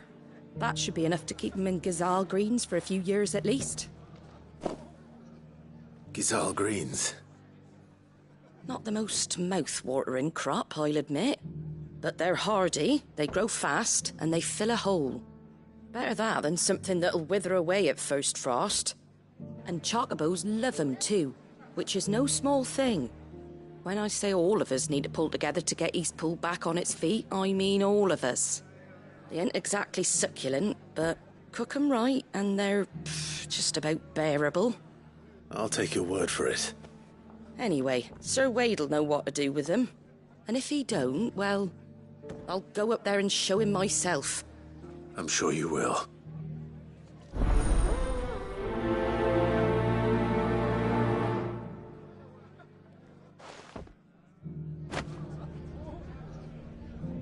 Get them Gazal green seeds up to Sir Wade in Eastpool, would you?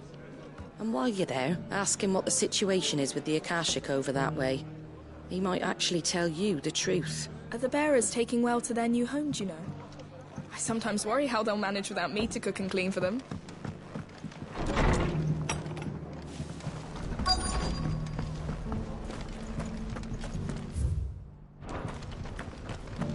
Just because the heavens have gone to rack and ruin, it don't mean we have to. Now, let's get this stall set out. The world seems to be changing so fast lately I can hardly keep up. But what I do know is that there's more bad news than good. You can tell that just by looking at people's faces. Want to know how to tell if the world's going to rack and ruin? Look for busy blades. I've got greens of all Looking for shapes shelter, and sizes. Colours. Inside, I'll introduce you to Mostly Martha. green, though.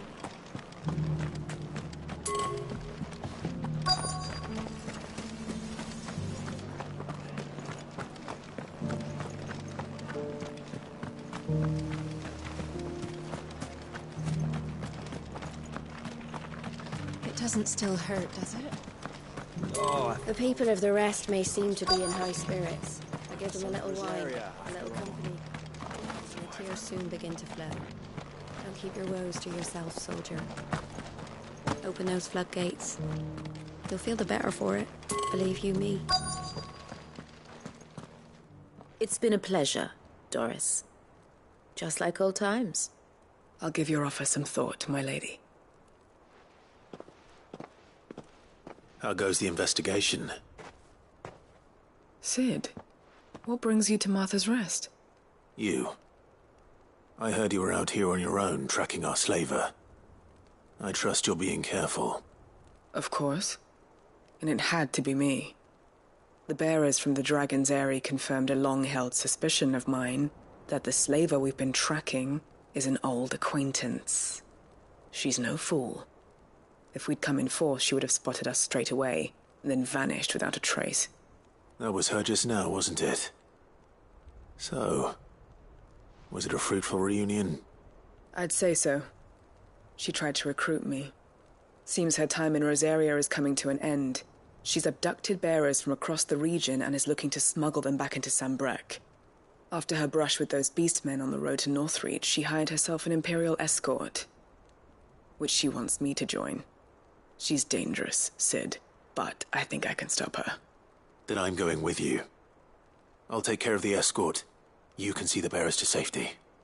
Where are they? The Baum Archers, soon to break camp. You go on ahead. I'll follow once I've sent word back to the hideaway.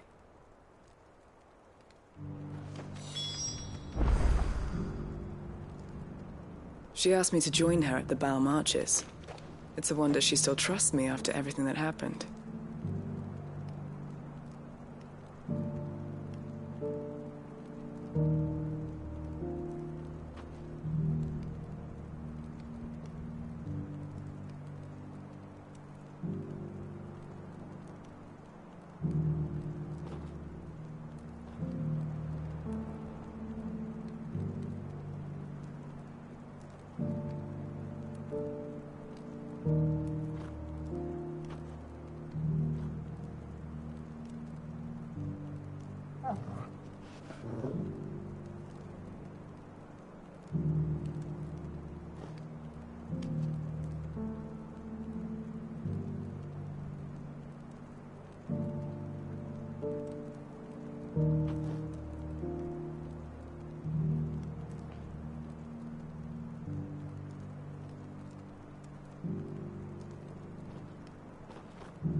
This is no time to ride.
Good. They haven't broken camp yet. How did Doris come to know a slaver, I wonder?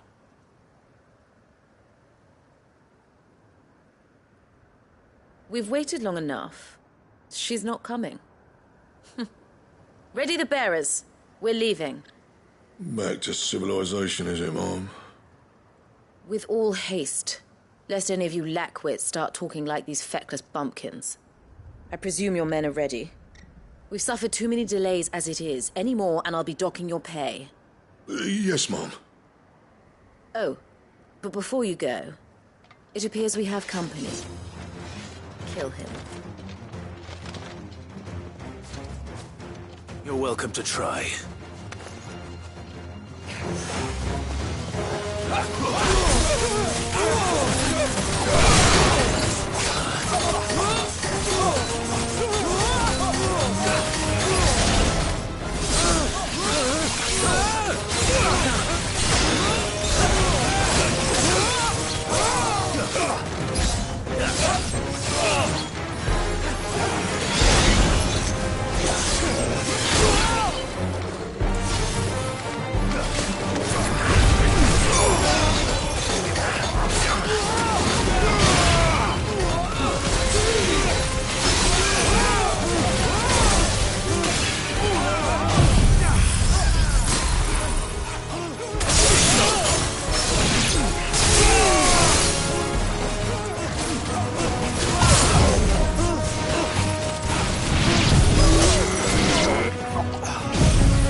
So much for your escort. You'll forgive me for not avenging my men. I'm not the swordswoman I used to be. I surrender. Do with me as you wish, Sid the Outlaw. Sid! Ah, Doris. I take it you're not here to rescue me from our brooding renegade? You know, I always wondered where you'd vanished to. But casting your lot with this criminal of all people... Better fighting for a cause than killing for coin. I'm sorry, Sid. I should have told you sooner. This woman, my former master, once trained bearer children to be weapons in service of the highest bidder. She raised me like a daughter, and I did terrible things to earn her favor. It wasn't all terrible, surely. We had our fun, too. You were always so eager to learn, and had such clever hands. All my other children took either to the blade or to the books. Always either or. But you proved yourself a master of both. That's why I kept you for my own. How about it, my little dagger? Care to swear that blade to me again? I never swore my blade to you, nor will I ever. I fight for a higher cause, to liberate the bearers of this world. Farewell, Master. Thank you for making me the weapon I am. You always were a righteous child. Perhaps that's the reason I loved you so.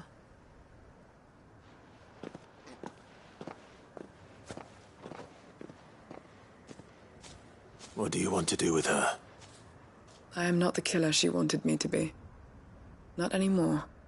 And she no longer has friends in high places. The Dame does, though. Her connections at the Imperial Court will see that justice is done. All right.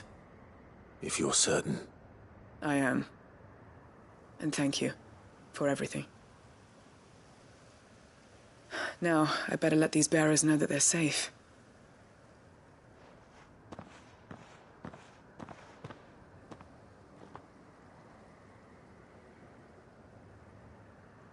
And I should head back to the hideaway and put Cole's mind at ease.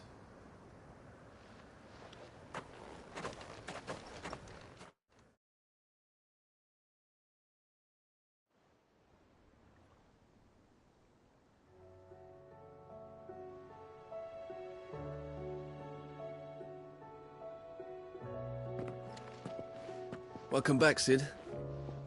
Doris's message just arrived. I hear you saved more bearers from being smuggled across the border. With any luck, they'll be joining us in the hideaway shortly. Oh, and your letter. You don't need to worry about Doris anymore. I'd been hoping as much. She mentioned one or two things in her report. So the slaver we'd been chasing all these months was her former master. Wish I'd known. She's been arrested, by the way, over in Sambrek. Went quietly, or so we're told. And she won't be getting off lightly. The Empire may have no love for bearers, but it's none too fond of black market traders either. Can't have been easy for Doris. I'm sure it wasn't. But don't worry. She'll be all right. I hope so. Suppose you should know, eh? You had quite the past yourself before you came here, or so I understand. Anyway, thanks again, Sid. The Cursebreakers would be lost without Doris. And you, of course. Keep up the good work, Cole.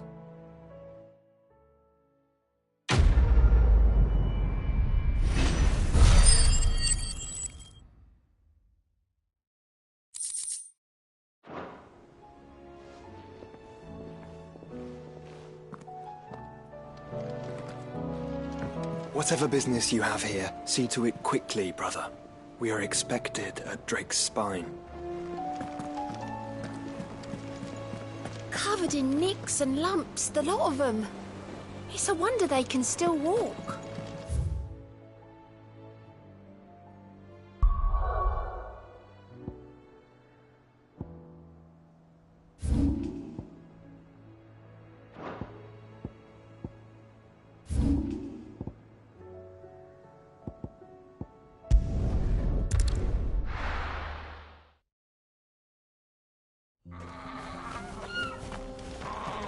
Oh, you're here. So Dravost is still standing. For now, at least.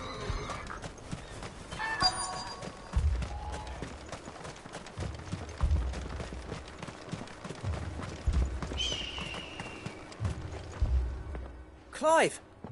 You're here! And the Akashic? Mostly off to the north still. But I spoke to Doris's scouts and it turns out things are worse than I thought. There's swarms of them out there. Told old Snotty to be ready to seal the north gate.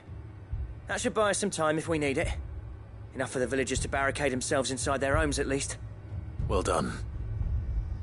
Welcome back, Sid. I'd never have guessed, you know. Not if August hadn't let slip. Who'd have thought that the savior of Dravost would turn out to be the realm's most infamous outlaw? Keen to help us out again? I am. Thought you could sneak off without me, did you? Blackthorn. Oh, what are you doing here? One of the scouts couldn't keep his voice down. Unlike my best mate who didn't think I deserved to know. Zoldan, how long's it been? Long enough for us two to turn into a pair of old codgers, I see. That your idea of an apology? Prick. Don't listen to him. You only did what you thought was best. For the village and that. I did, yeah. But that ain't the whole of it. Vulcan, our master, didn't leave the chiefdom to the two of us. He left it to me. The best blacksmith in Dravost, barring himself, of course. Bloody stupid tradition, in my opinion. If someone's got talent, you should let them practice their craft, not ask them to settle petty feuds and barter for grain. Our master wasted half his life that way. I wasn't about to let that happen to me. So you wasted half of mine instead? You're what Dravost needed. Under me and my precious ideals, this place wouldn't have lasted a year. So I left to devote myself to the work and spare you lot the consequences. I may be a selfish prick, but I only did what I felt I had to. What you had to do was your duty! Even if it meant we all starved? Enough. This is no time for bickering. You can finish beating each other up once Dravost is safe. Fine. I've said my piece anyway. Yeah, so have I. Sorry, Clive. I shouldn't have stuck my nose in. We're short enough on time as it is. Still, give us a mo, would you? I need to get my head straight before any of them Akashic try to bite it off.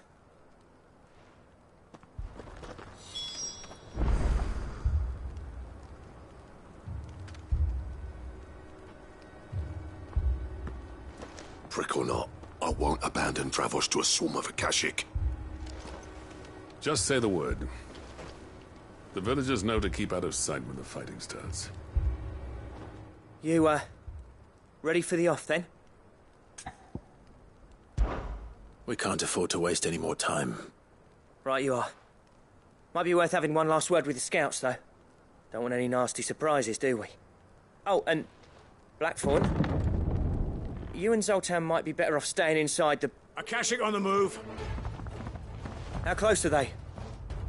Within sight of the walls, and there are more coming up from the mines. What was I saying about nasty surprises?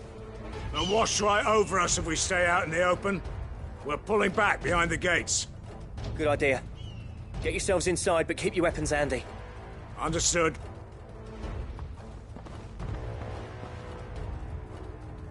I'm prepared to fight if I have to. Well, let's hope you don't.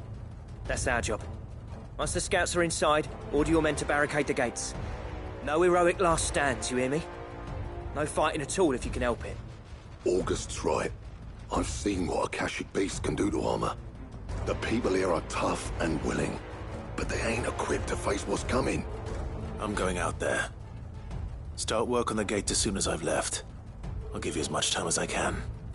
And if they kill you? You evacuate. But it won't come to that. I promise. You'd better be right. Take good care of Dravos till I get back. Leave it to me. And give those things what for, yeah?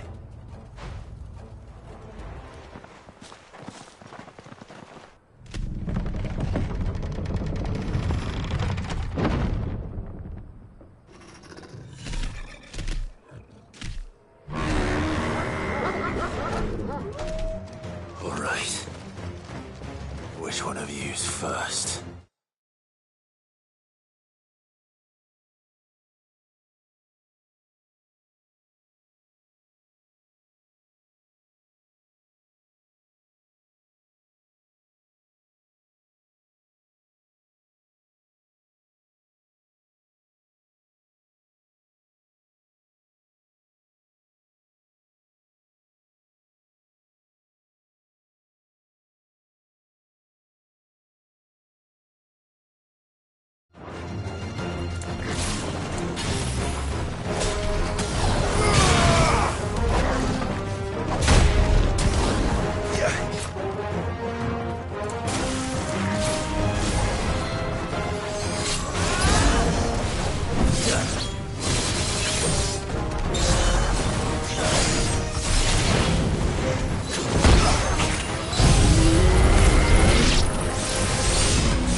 Is that it?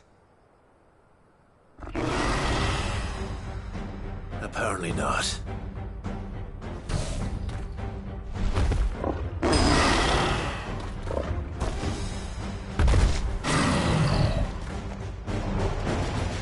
You're not getting past me.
Now, the question is, did I miss any?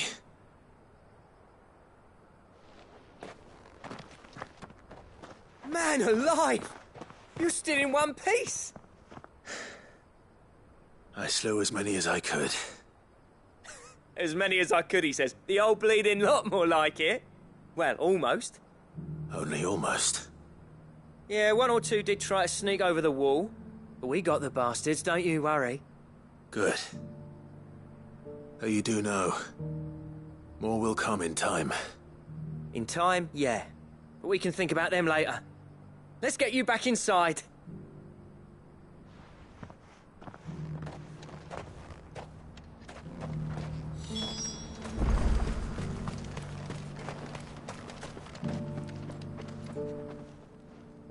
Sid! You're even more fearsome than your reputation. Enough to give those Akashic monsters nightmares. I almost felt sorry for the wretched things. But mostly, I felt grateful. Dravoged won't forget what you did today. I'm afraid I've only delayed the inevitable. There's no getting rid of that ether flood. Meaning that any living thing which stumbles into those mines will end up clawing at your walls again. And that's if the flood don't spread. If it does, well, I hate to say it, but the village's days are numbered. That may be, but we're staying just the same. With ether floods springing up all over, it's no less safe than anywhere, and more importantly, it's our home. We'll fortify the gates to the north, and I'll see that they're guarded day and night. All right. Then we'll give you a hand shoring up those defenses. As for you, Blackthorn, that's twice you've turned up when Dravos needed you. So, thanks. I shouldn't have stayed away so long. And I shouldn't have left without talking it over with you first. Too bloody right you shouldn't. Though I doubt I'd have listened. I always envied you. How you made everything look so easy when, for me, it was anything but. You leaving gave me the perfect excuse to hate you. And from that day on, I never once stopped to wonder what it would have been like if you'd stayed. But what you said earlier, it was true. You'd have been the death of this place. Finally, something we can agree on. I hope you see the sense of it eventually. You kept this place alive. Alive, perhaps. Wealthy even, but Dravoged isn't what it once was. Our work used to be the pride of Dalmekia. Now, we churn out the same rubbish day after day because it's easy and turns a profit. It's not about the craft anymore. I wouldn't send my sons to war wearing the shit most of our smiths are making. I've kept working, honing my skills, trying to lead by example, but no one sees the point. The average castle apprentice has as much passion for the craft as our current lot. Come back to us, Blackthorn. Remind Dravoged what a true master blacksmith looks like. I'll even man those bellows of yours if it means we can work at the same forge again. That's a kind offer. Kinder than I deserve. And I wish I could accept, but I'm needed elsewhere. There's people who trust their lives to my steel, and I daren't let them down. Fair enough. But that doesn't mean I couldn't visit from time to time. Let's see if we can't rekindle this town's passion for the craft, shall we? I'd like that. Just be sure to tell Snotty to let me in the next time I come calling, yeah? Knowing him, he'd let you in anyway. Blackthorn. The Master Smith turned outlaw, back in my good graces. I never thought I'd see the day.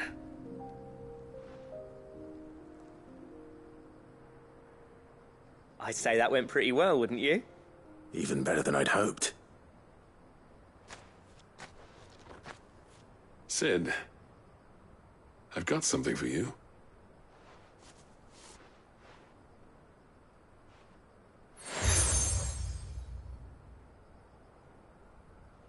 And this is? A token of our lasting gratitude. But I'm of a mind to make you a far grander gift. Designs for a certain sword have been passed down from chief to chief for generations. Now hold on, Zoltan. There's a reason no one's made that blade in centuries. There's not been a craftsman equal to the task. I'll admit your cinders make impressive steel, and I've learned to own an edge Odin will be proud of. But the engravings on that thing are enough to make a jeweler cry. And they're not just for show, either. Have you forgotten what brought you back to Dravozd in the first place? A certain ring?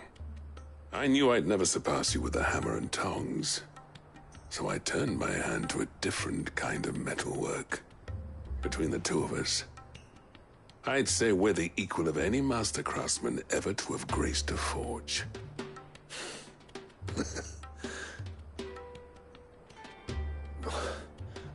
You know what? I think you might be right. Clive, you wouldn't mind if Zoltan came back to the hideaway, would you? He's more than welcome. As long as he can keep our secret. Right. Zoltan, get your tools. We've got a legend to forge.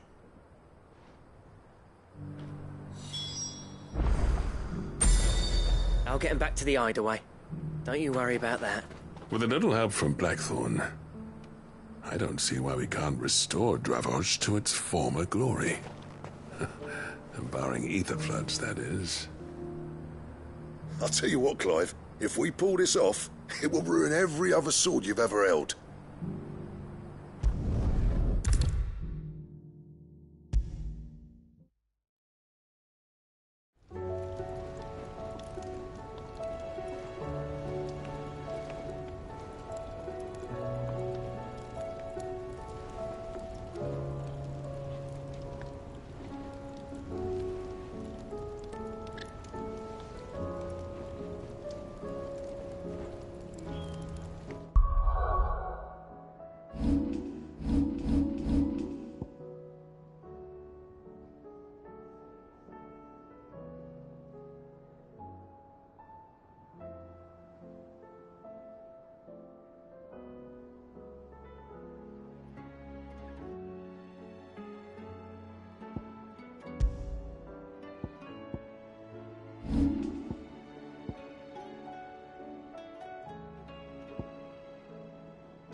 stew's awfully thin these days. Still alive, are you? Go on, then. You're rubbing me blind, you know. You'll not find a better price than that.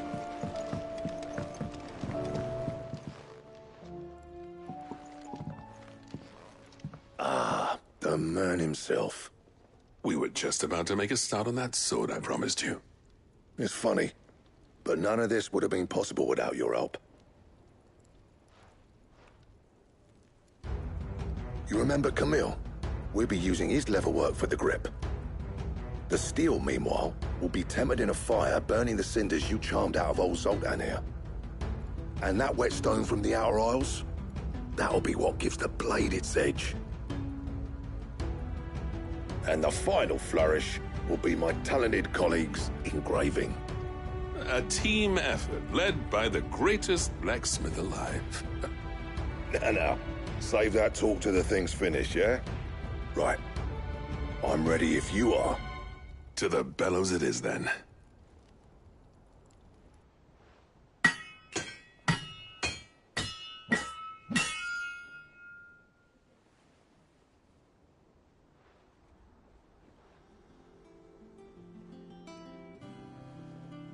Well, bugger me. We actually did it.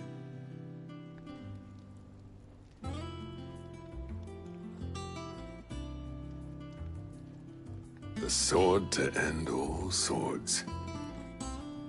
Ragnarok. It's quite something. I trust you'll take good care of it. Thank you. Both of you. So, does this make you pair the greatest craftsmen alive, then? This? Nah. This was just following the footsteps of the greats of old. It'll take more than that to earn us our place in history. But we're up for the challenge. Here.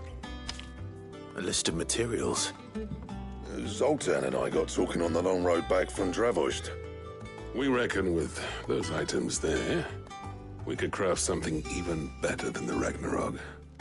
Something worthy of a legendary outlaw like yourself. That's a weapon I'd like to see. You leave this list with me. I was hoping you'd say that. One legend at a time, eh, lads? Before you start on the next, who fancies raising a cup to friendship reforged? Good idea. No more drinking to forget my past. It's about time I had something to celebrate. Then tap the kegs! Vulcan's boys are on their way!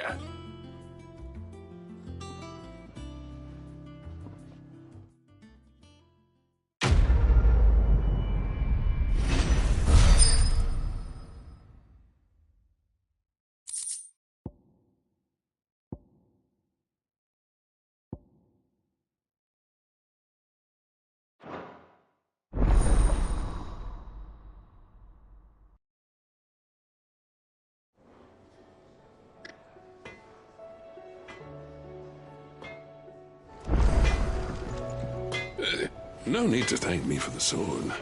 I'm happy just to be here. Do you reckon we finally got to the bottom of Blackthorn's troubles, then? That'd be something, eh? Now, he wouldn't be Blackthorn if he didn't give us the odd scale. No need to thank me for the sword. I'm happy just to be here. You've built a fine home for yourselves. And I can see why Blackthorn's so taken with it. Look after the old bastard for me, will you? I'll be off soon, but next time you're in Dalmekir, be sure to pay me a visit. Snotty will let you in.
Let's go.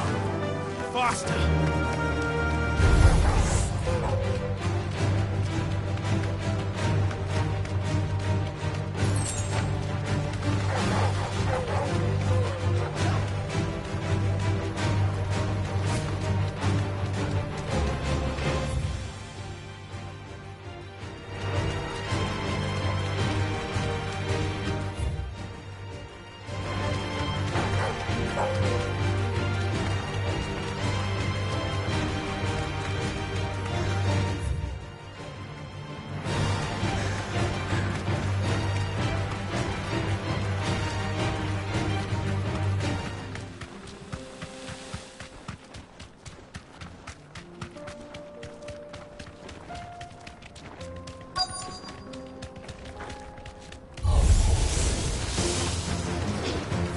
Straight home now.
That's all of them. Owain can uncross his toes now.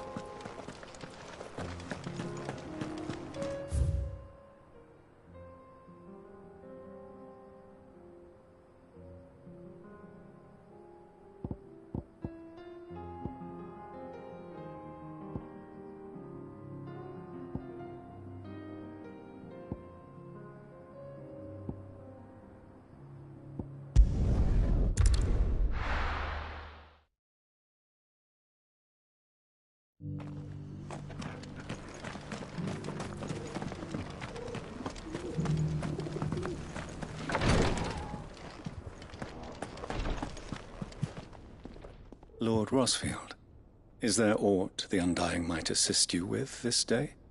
Perhaps. My brother said that your order was helping him with his quest to uncover Ultima's origins.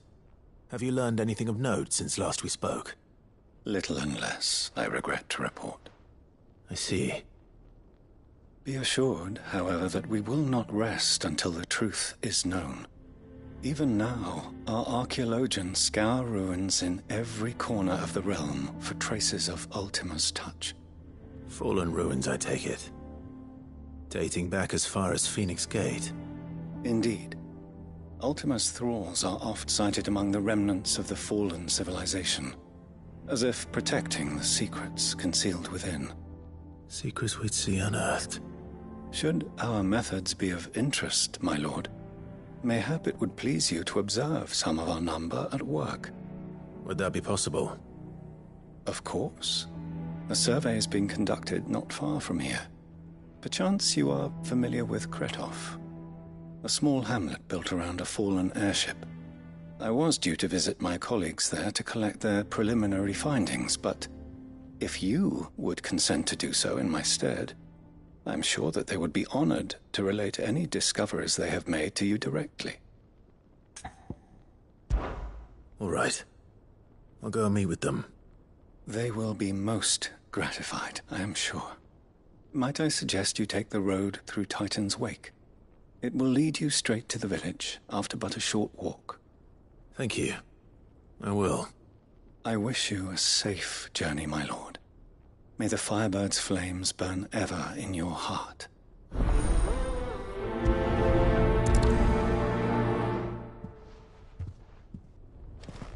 My colleagues await you in Kretoff, my lord. But say the word, and they will be only too glad to share their findings. The greater number of our order live among the masses, hidden in plain sight. Even here in Tabor, our brothers and sisters pose as common folk. If any should reveal themselves to you, I beg you keep their true identity secret.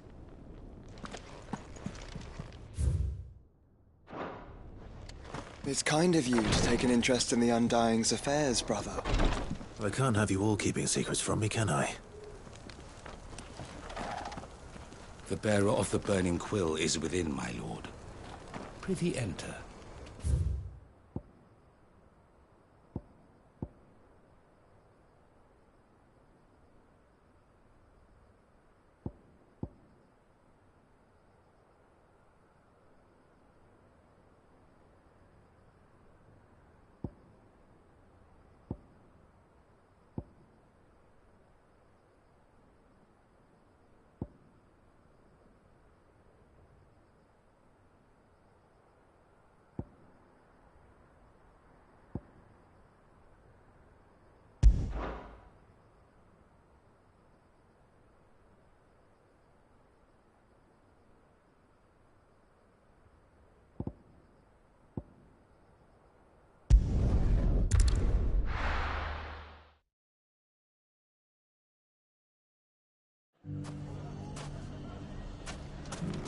Everything's back the way it was. I don't know how they did it. I do. Take that, you naughty... Clive! To what do I owe the pleasure? I just wanted to see how the town's been faring since you brought everyone together.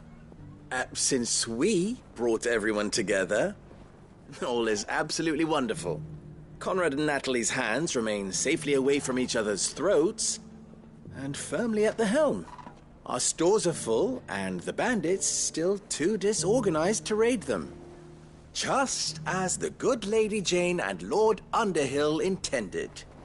Are you a lord? Lubor's going to be one too.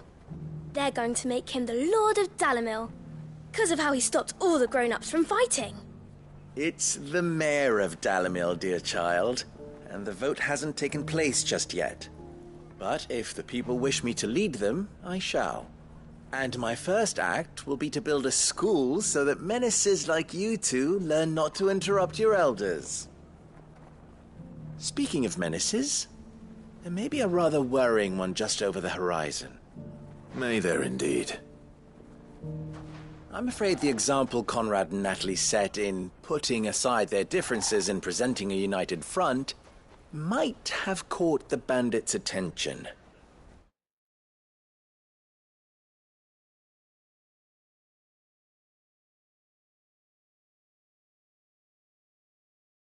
And they might have elected to take a similar approach. They have formed what one could call a League of Outlaws, and they grow more organized by the day. But we'll fight them all off just like last time, no matter how many of them there are. Won't we, Lubor? Of course we will. If we continue to work together, we can overcome any challenge we choose to face. The longer we avoid facing this one, the more difficult it will be, until the only way to overcome it might be to run for the hills. Our best hope is to nip these efforts at organization in the bud, by finding those ne'er-do-wells who have yet to join the cause, and ensuring that they never do. Perhaps a certain Lord Underhill might be willing to lend us his aid once more? How could I refuse? Thank you, my lord. Victor will fill you in on the particulars. I have him stationed by the desert gate, receiving and collating reports from my scouts. Such an amenable soul. He reminds me of you. I'll go and speak with him.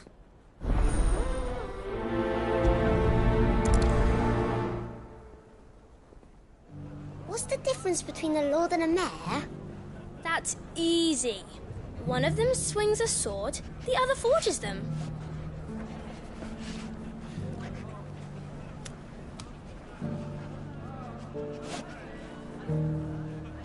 Victor has been collating reports on the bandits' encampments. You'll find him by the desert gate. I'm sure if he has anything to ask. A league of outlaws. Sounds like we have some competition.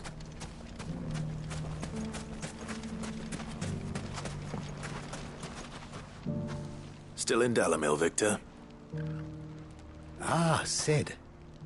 I thought you'd have returned to Cosnis by now. I did. Then I came back. I've developed something of a fondness for the place. And having worked so hard to see it saved from one fate, it would seem remiss to abandon it to another. A sentiment Master Lubor certainly isn't shy about exploiting. Hence my doing his bidding yet again. You're not the only one. What does he want you to do? He asked for my aid in putting down the bandits. And he said that you might be able to help me find them. Then you've come at just the right time. I was on my way to speak with Conrad about how to organize our forces. There are more camps in the vicinity than we can safely strike at once. But we must strike together, and we must strike soon at as many camps as we can. We can't give this league of theirs time to rally its forces. All right. Which camp shall I take? There's one upriver. Just out there, across the dunes. Leave it with me.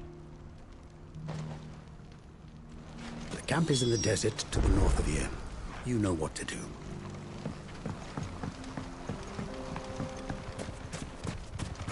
If those ne'er-do-wells want to band together, let them.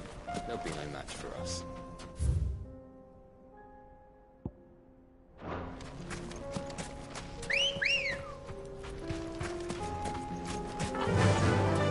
Fly, Ambrosia!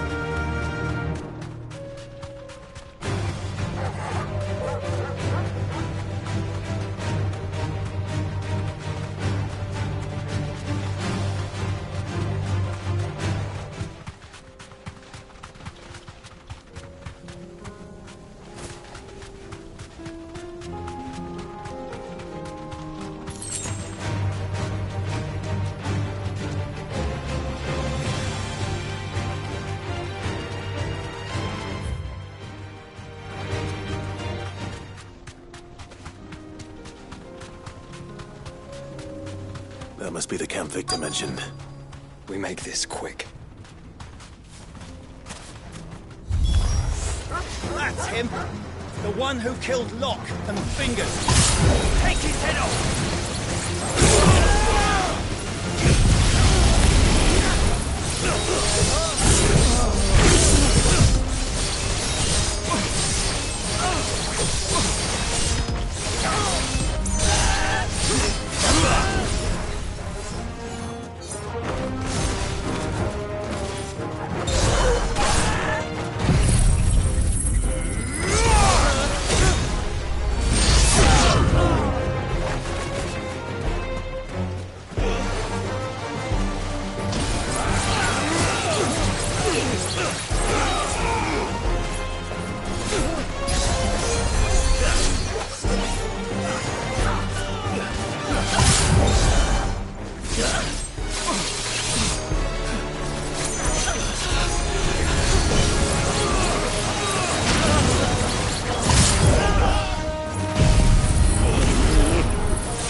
I'd better let Victor know. Sid, where are you? Ah, I see the bandits didn't pose you any trouble. No, but... that's not why you're here, is it? No. Something's happened. We need you back in Dalimil. What is it? The whole town's in uproar. They're saying that Lubor is a bearer. What? Seems that one of our parties wasn't as thorough as they should have been. They let one of the bandits escape, and his escape route took him right through Dalimil. Some of the children spotted him, and he was about to silence them. And when Lubor felled him with a bolt of magic, and without a crystal. But that's not possible. It is, if he's a bearer and has been hiding it all these years, which is what people are saying. If he has, well, I wouldn't blame him. No man is branded by choice. Still, all those people see is a man who's lied to them all his life. One who was made a leader of himself when the world believed he should have been a slave. Fuck. I don't know where we go from here, but I know one thing. Lubor needs all the friends he can get right now. You're right.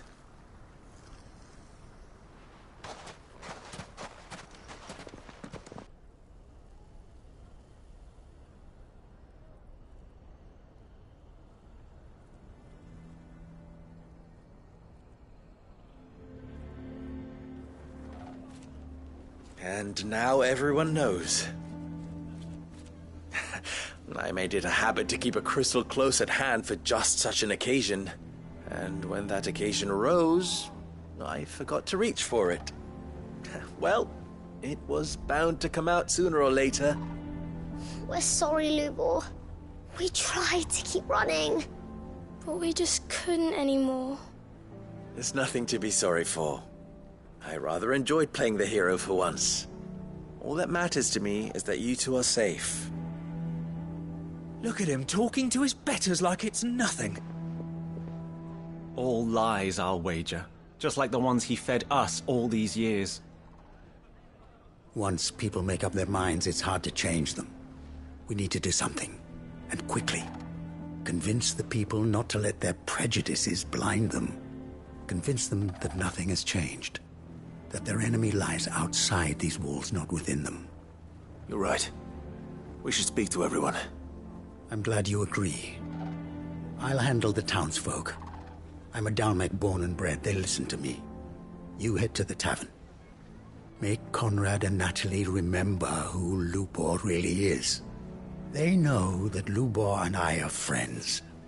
I might not make for the most impartial of interlocutors. Lord Underhill of Randalar's League of Merchants, however, is a trusted and impartial mediator of note. I'll do what I can. Lubor, stay here with the children. I can't promise anything, but we'll try. And that is all I can ask of you.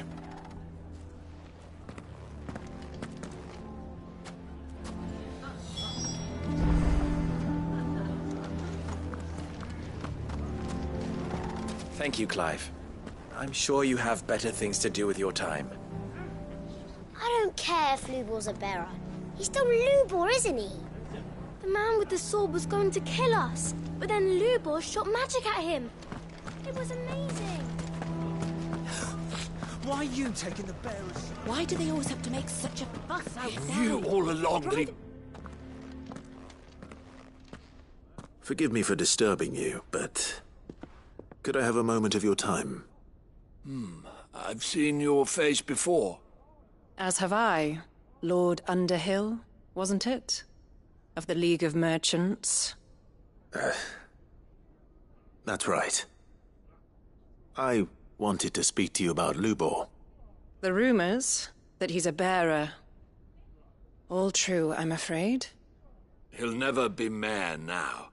Not if I have anything to do with it. But what of his wares? Bearer or no, his steel is highly valued throughout the Republic. In this at least he's done the town a service. Might that not earn him a little leniency? Leniency? He pretended to be one of us when he was laughing behind our backs all the while. I'm sorry, my lord, but he lied to us. He lied to you. He cannot be trusted. So what do you propose? Will you drive him from his home? Close his forge? Perhaps. That is a question for the people of Dalimil, and they will thank you not to get involved.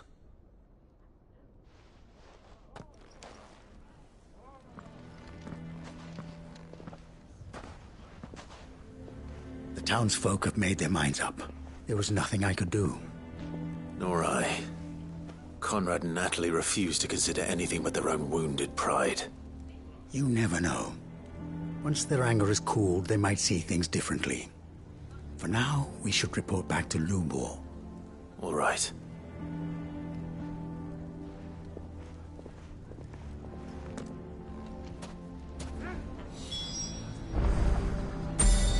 Why the hell would Victor take the bearer's side? I assume the situation is hopeless? There's still hope. But...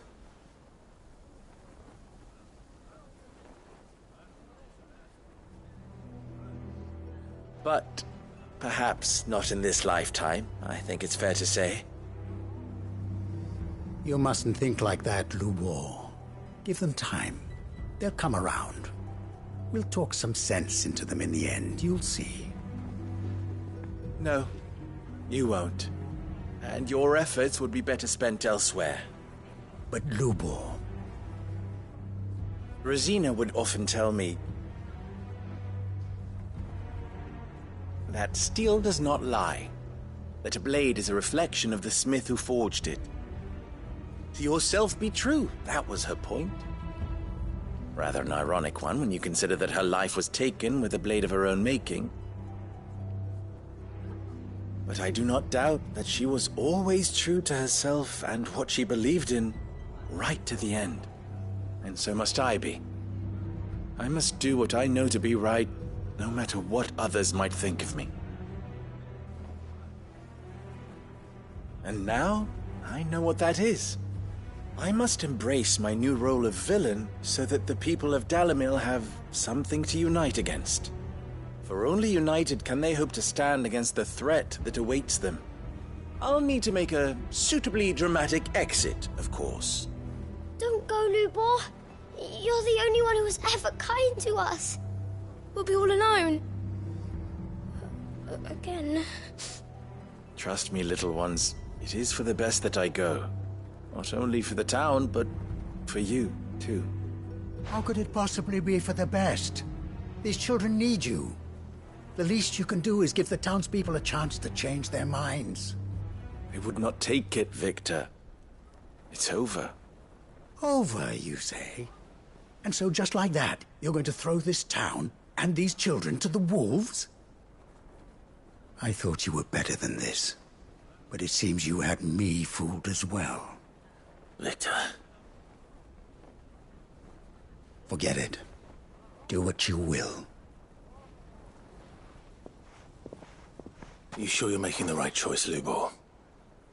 Of those available to me, I believe it's the best one. Yes. Ah, but where are my manners? Here. Your reward for clearing out that bandit camp. Right then. I have packing to do. If there's anything I can do. Anything. I'll bear it in mind. Thank you.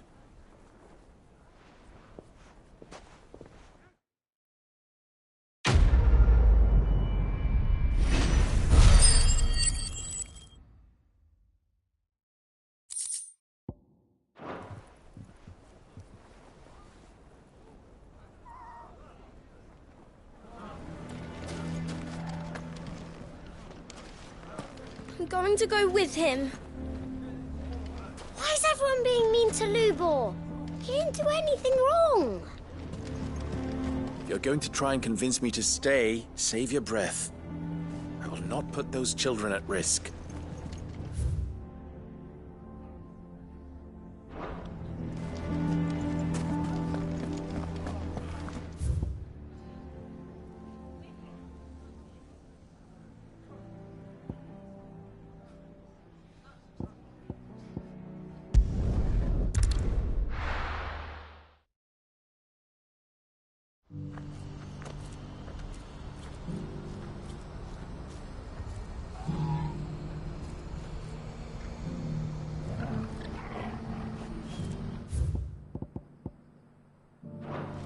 What's happened?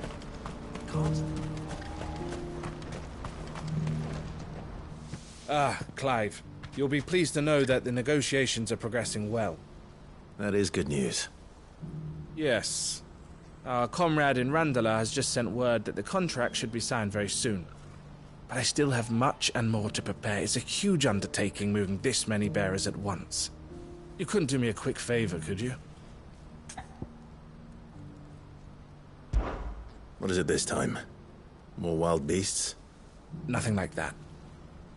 I just need you to go over to the caravans and ask El how long we have until the bearers arrive. Find out exactly how much faster I need to get all these supplies moved. All right. I'll go and ask. Thanks, Clive. I owe you one.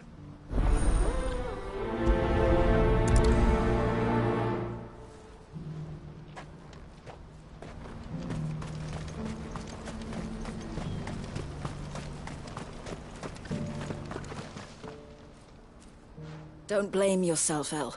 This is their fault, not yours. I know, but... No buts about it, all right?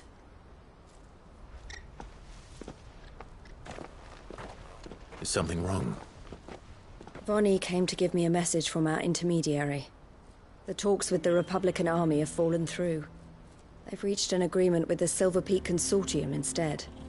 Though prices have fallen of late, we deliberately offered above the going rate to try and deter other bidders. But the Consortium offered double what we did, and the Army jumped at the chance. And you had no opportunity to make a counteroffer? None at all. And we were so close. El? What's happened? I saw Vonnie leaving. She didn't look happy. And with good reason.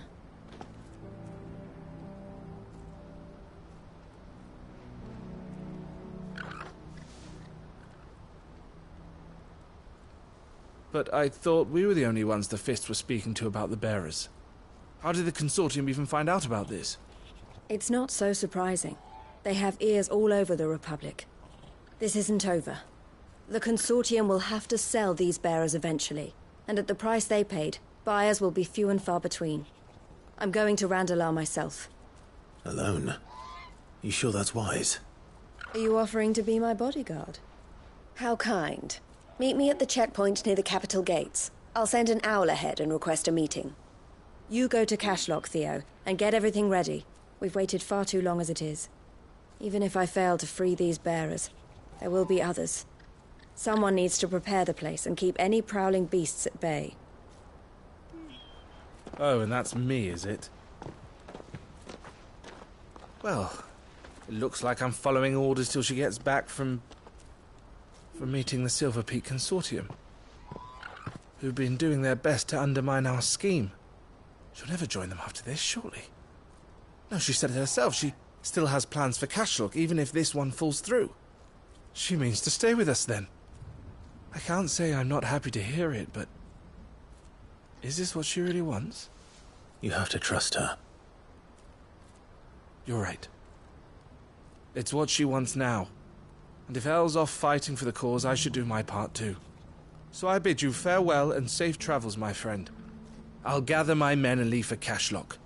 We'll make sure the place is well stocked and defended. You go to Randalar and see if you can stop my sister biting the Consortium's heads off. If she won't consider her prospects, someone has to.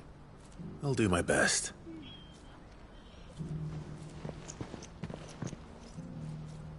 All right. To Randalar, then. And better not keep Eloise waiting.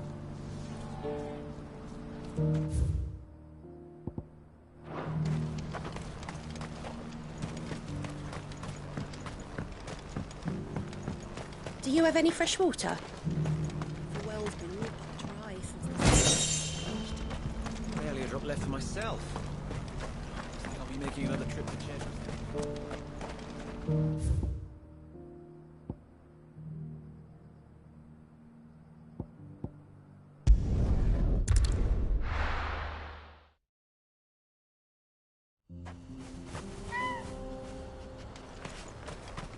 Welcome to Dravoj, Sid.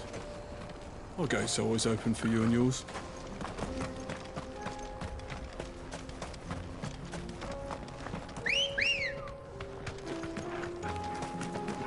Good girl. Faster!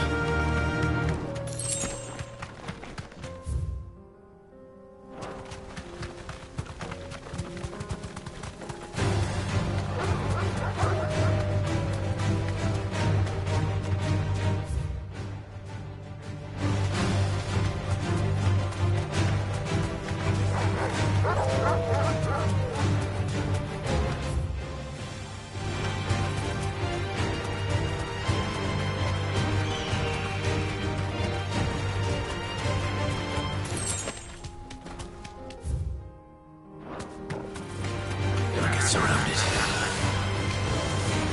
Thanks, Gal.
Run like the wind.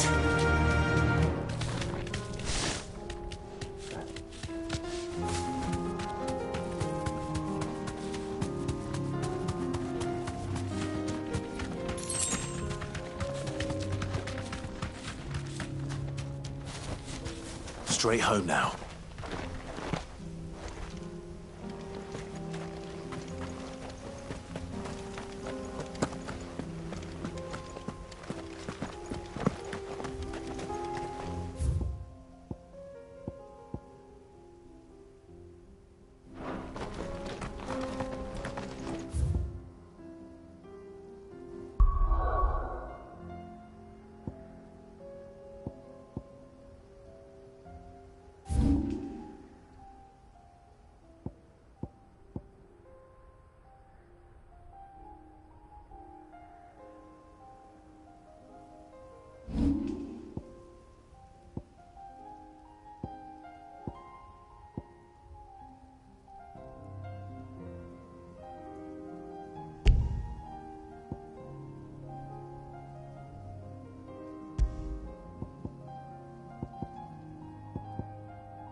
What I wouldn't give for a hot meal. Looks like this is the end of the road for us. When are they gonna let us through?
Good girl.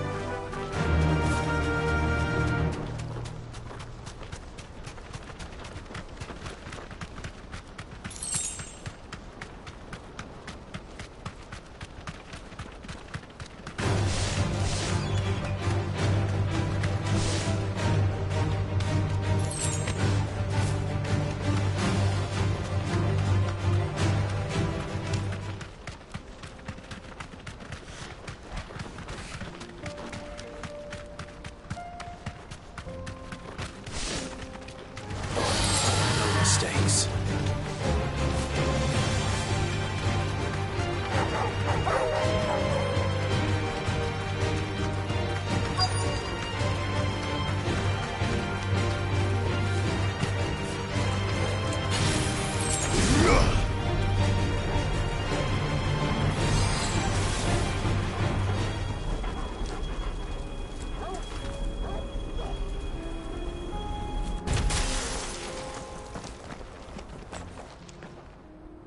I hope I didn't keep you waiting. Did you arrange to speak with the consortium? Here they are now. You wish to consult with me? I did. It's about the bearers you recently purchased from the Fist. We had all but finished making arrangements to buy them ourselves, and then you stepped into the fray. You misunderstand. The consortium had an interest in purchasing them from the very first. It was only our regard for you that kept us from bidding. But your hesitancy in accepting our offer to you suggested that the regard was not mutual. And so we resumed our business. I did not hesitate. I am simply not inclined to make such decisions without first giving them due consideration. But what is done is done. Come then. How much do you want for them? Alas, you are too late yet again. We rarely take on such unconventional merchandise without a purchaser in mind. The bearers belong to him now. Who is your buyer? A trader from across the water. A most demanding fellow, if it's any consolation. He insisted the bearers be fed, dressed, even given their own bunks for the voyage over. That's what you get when you deal with continental types. I wouldn't know. Oh yes, the culture on the continent is quite different to ours. They pay good money for bearers not fit for the knacker's yard, and treat them like kings. But as long as they pay... That does sound unusual. No matter then. If they've already left our shores, there's little that can be done. Allow me to withdraw my interest. And with it, my interest in joining your organization. My associates will be sorry to hear that.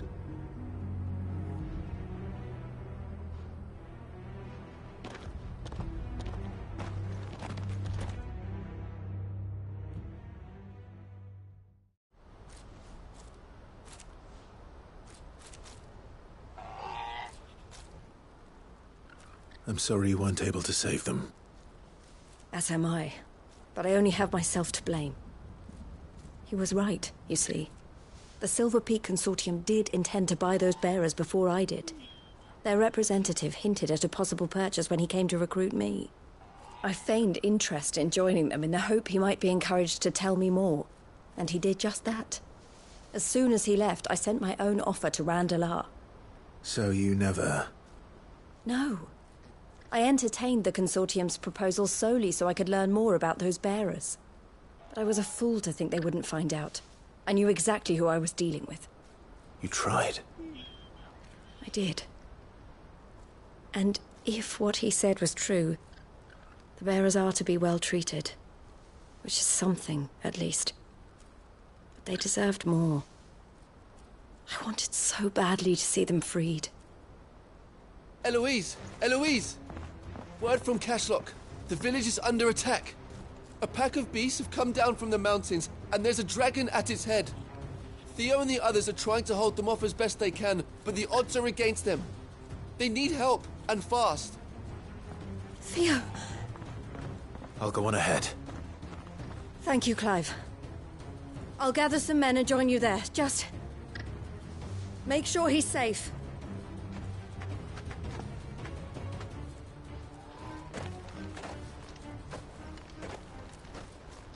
Hold on, Theo.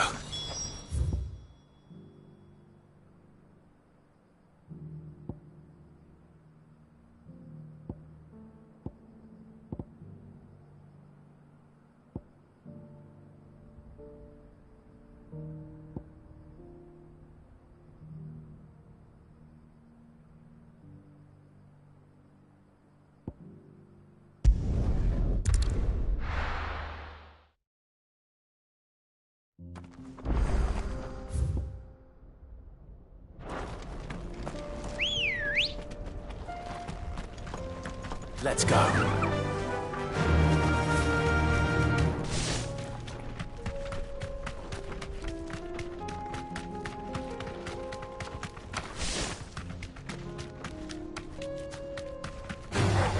Time to fight.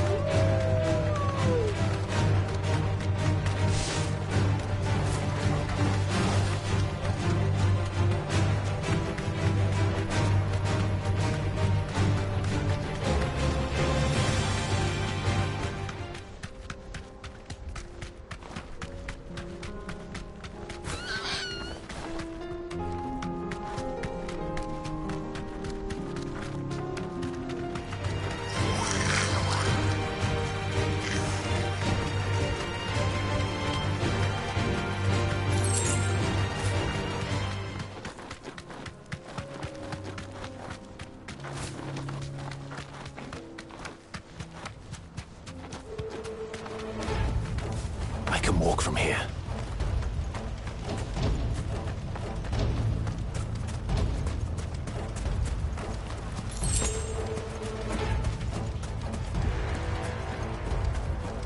What's the situation?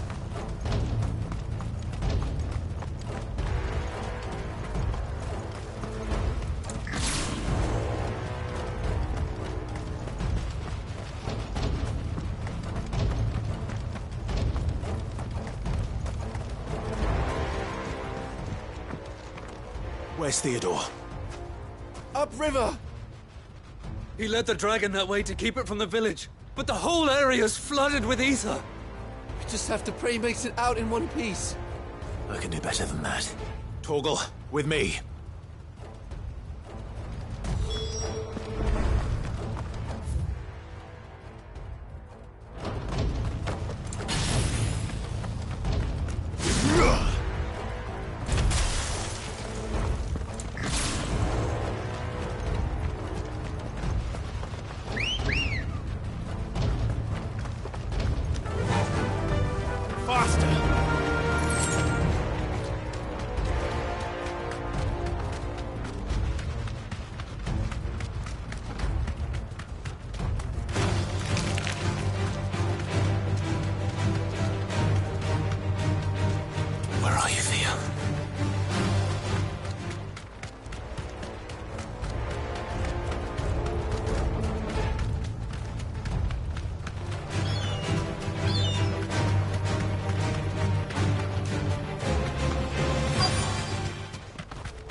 These creatures have already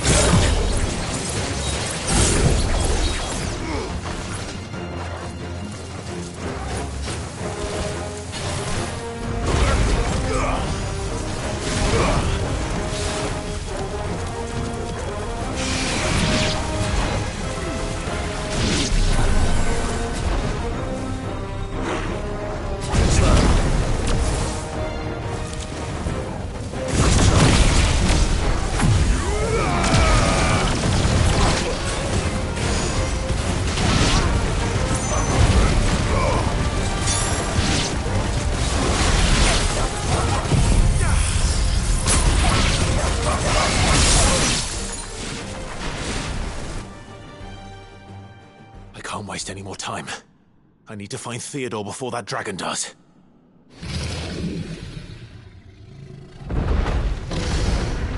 Looks like it's found me. This thing's turned as well. This isn't going to be easy.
Theodore, you had me worried for...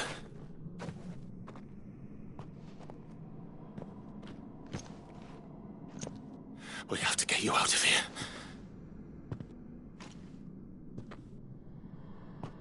I think it might be a little too late for that.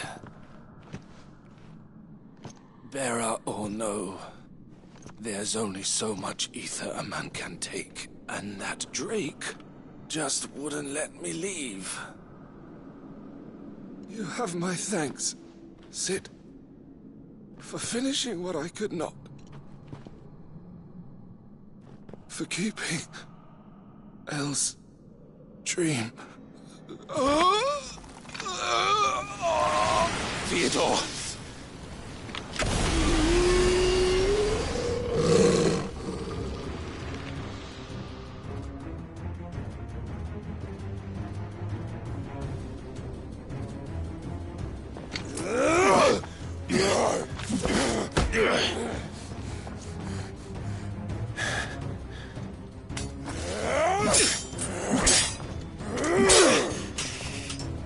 Don't make me do this.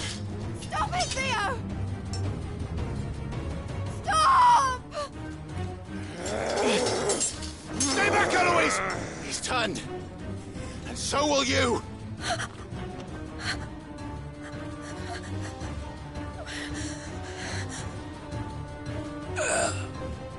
Elle. Theodore.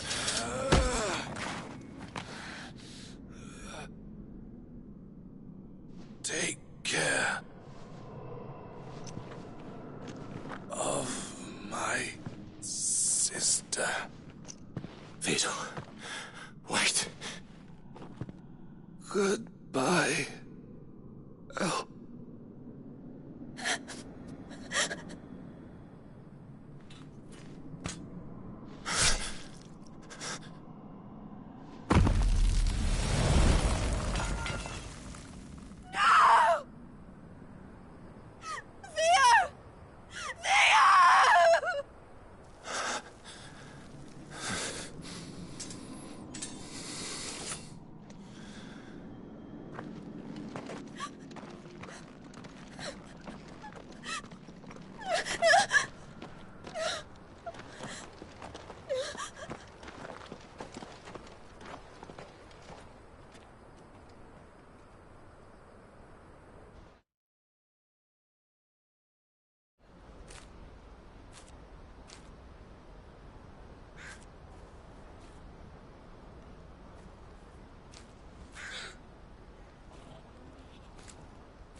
Thank you, Clive. I think I'll be all right now. That was true bravery he showed. Leading the dragon away from the village like that. His first instinct was always to protect people. To put others' well-being before his own. And now he's gone. Because I sent him to that place, against his will. It wasn't against his will. He was ready to do whatever it took to show you he could stand on his own. So that you would finally be free to live your own life. To live my own life? He never could come to terms with the choice I made. What exactly happened? You once told me Theo was the first bearer you ever helped.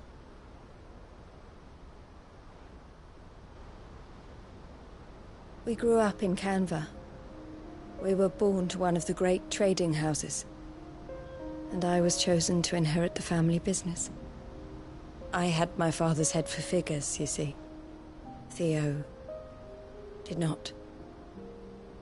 While I studied the art of commerce, he played at soldiers instead. A late bloomer, in more ways than one. For unlike most bearers, it wasn't until his 15th summer that his powers awakened. My parents tried to drive him out of the house and into the care of the constables.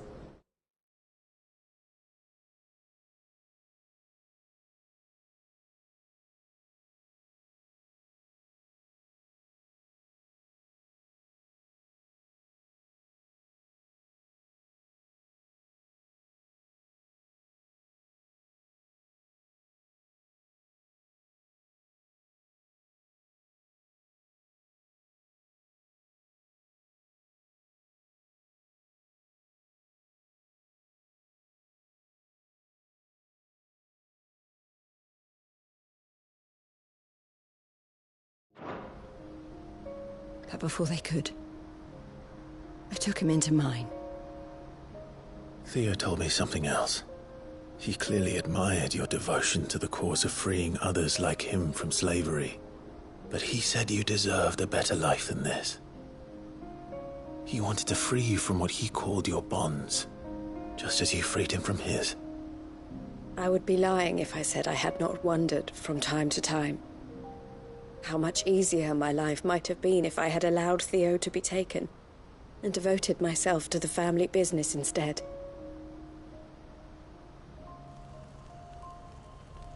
But I have never regretted the decision I made. Being with my brother meant more to me than tradition or reputation. I only had to look at him to remind myself of that night and the choice I made, and the fact that I would make the same choice again in a heartbeat.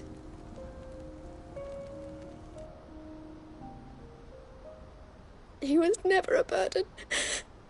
How could he even think that? If anything, I was the one who weighed him down. You weren't, Eloise. He said it himself, that he had always been grateful to you for saving him, and that he wanted to repay you by letting you live the life you were denied. Neither you nor Theo weighed each other down. You loved one another. You did whatever was necessary to continue living your lives together, and you always would have. You're right. All I ever wanted, all I ever did, it was so we could be together. Oh, Theo, why did you have to...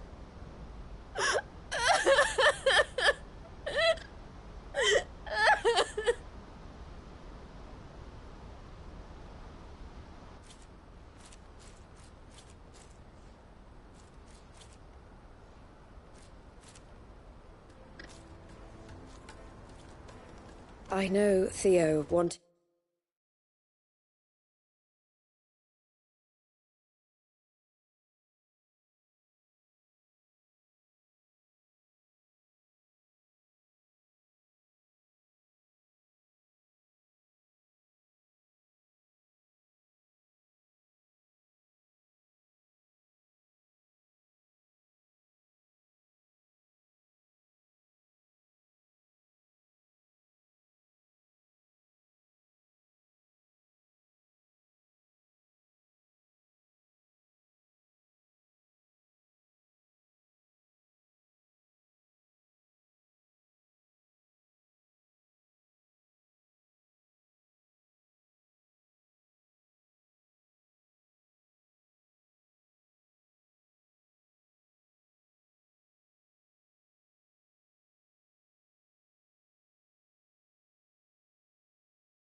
want me to move on. But I'm staying here at the Crimson Caravans to continue our work. We can make a difference here. We can help people. Save them. I need nothing more from life than that. So I'll carry on doing what we do. Ensuring that goods, people, bearers get where they need to be. Bringing smiles to people's faces, just like we always have. And to Theo's, wherever he is. This is the life I have chosen. The life I will always choose. I've made a choice of my own. To continue helping you however I can. Whenever you need it. Thank you, Clive. Let's go on together, then. For Theodore.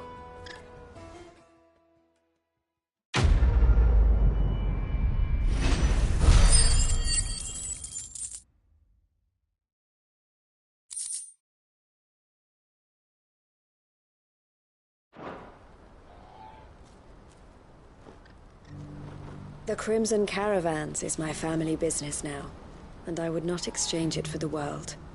I brought Theo here to be safe, and I have never looked back since.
heard the Guardian say was supposed to grow up.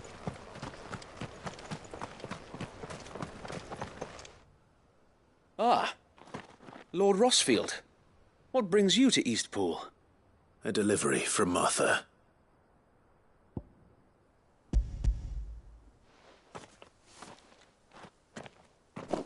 These are Gizal green seeds. Martha's keen to cut the apron strings, then, is she? I jest, of course.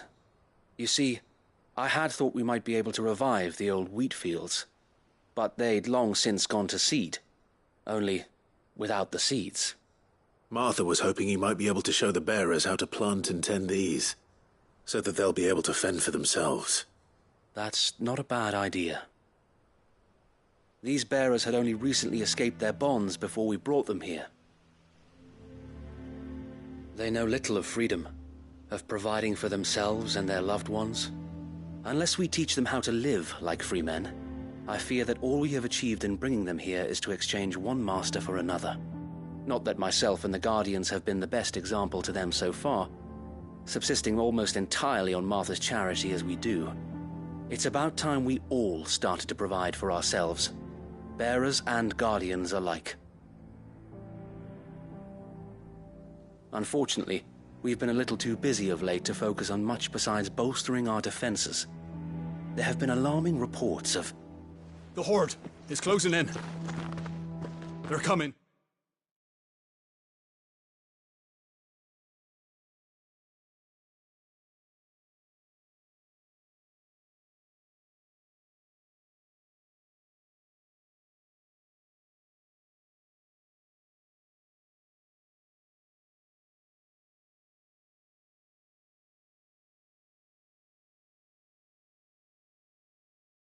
So wait, all of them. Time it all.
thought we'd have more time.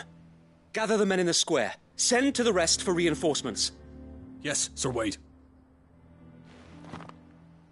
The Horde.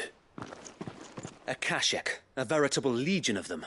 They've been seen prowling around the northern reaches for a while now. We don't have the numbers to hold back a swarm that size. I had hoped to build a perimeter wall so that myself and the Guardians might be able to defend the village, but... Now you're out of time. Precisely. If reinforcements from the rest arrive before they do, we may just scrape through, but I fear that's rather an enormous if. What if you could call on reinforcements from Eastpool? You mean the bearers? We brought them here so they might live, not die, fighting for their lives. So wait. You said you lacked men to defend the village. Are the bearers not men? Do they not wish to see Eastpool saved? Though they may not be trained soldiers like your guardians. What help they are able to offer could still prove the difference between victory and defeat. You're right, my lord. I will appeal to them.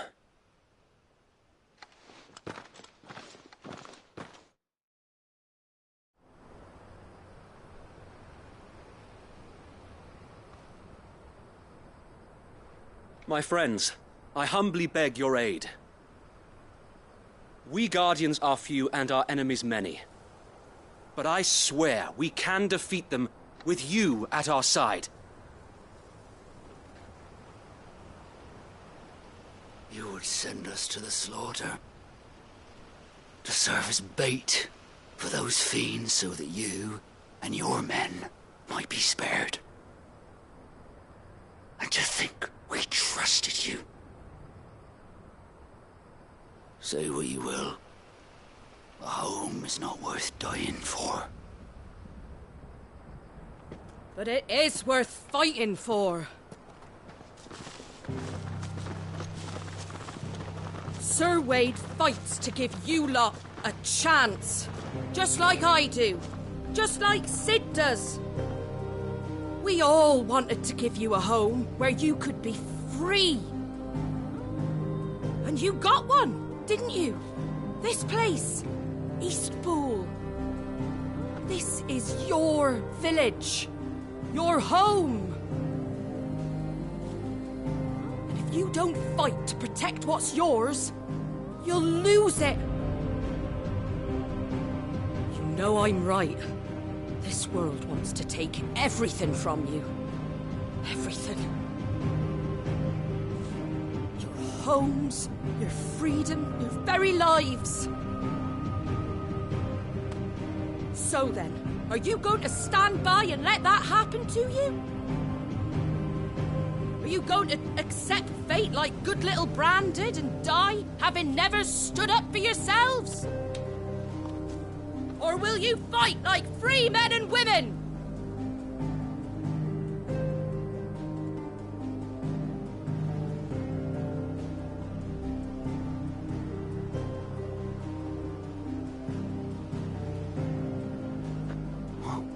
What are you doing? All right.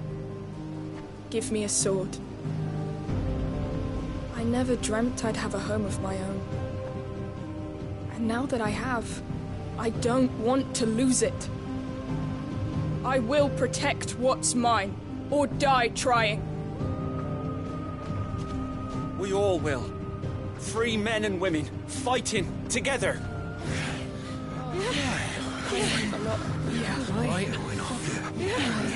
For Eastpool! For Eastpool!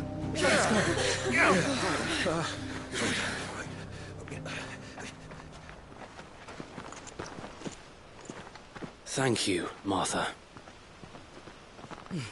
Don't mention it. Just promise me one thing. That you'll show them how freeborn fight. Gladly.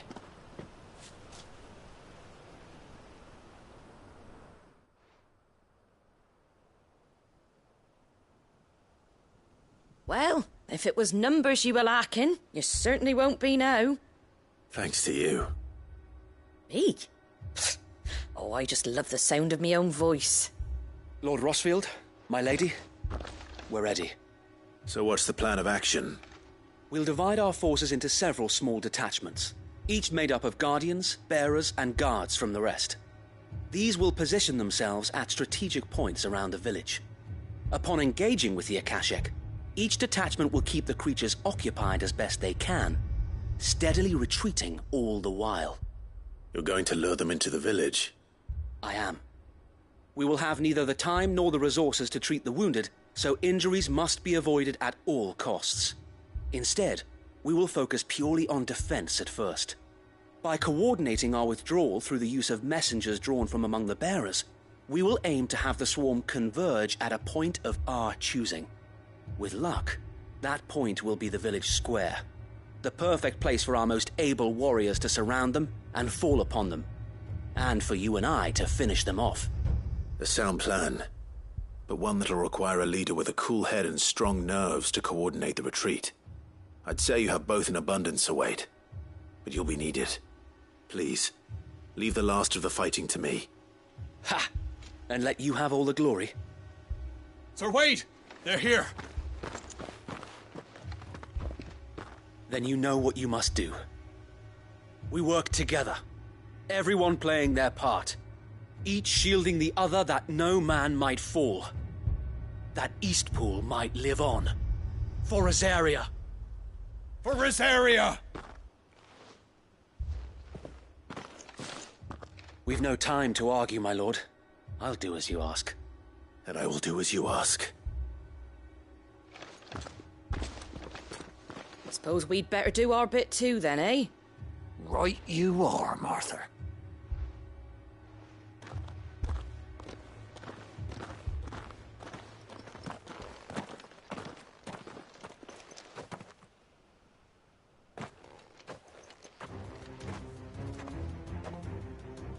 The calm before the storm.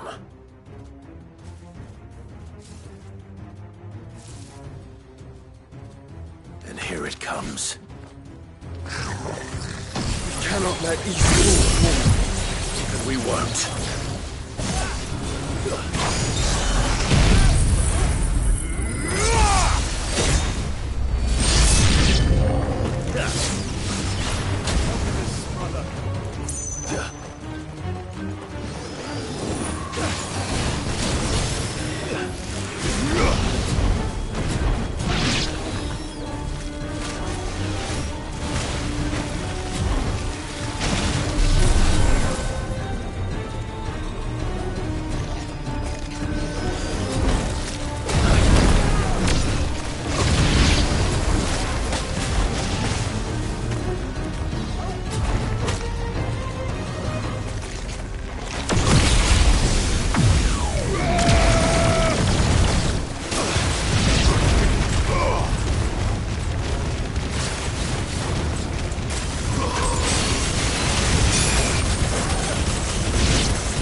Looks like that's the last of them. Lord Rossfield! Change of plan! What is it? Owl from the rest. An Akashic curl's been sighted on Rhiannon's ride and is headed in their direction. Well, the better half of her guard is here. So wait, how many Akashic remain in Eastpool? Hard to say. My men are still facing some resistance, but I think the worst is behind us. I could order a detachment or two to fall back and... No. Let them finish the job. You stay here too, Sir Wade. Your men need you. I'll go after the Curl. Join me only when Eastpool is won. If you're sure, my lord. May the Founder protect you.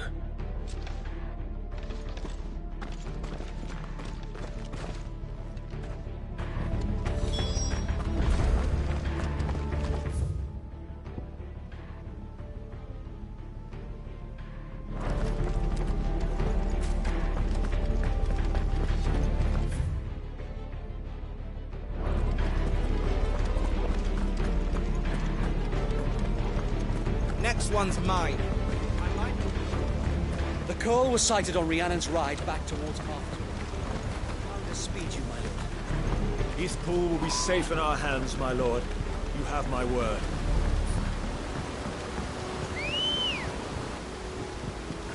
Bet you're all ready.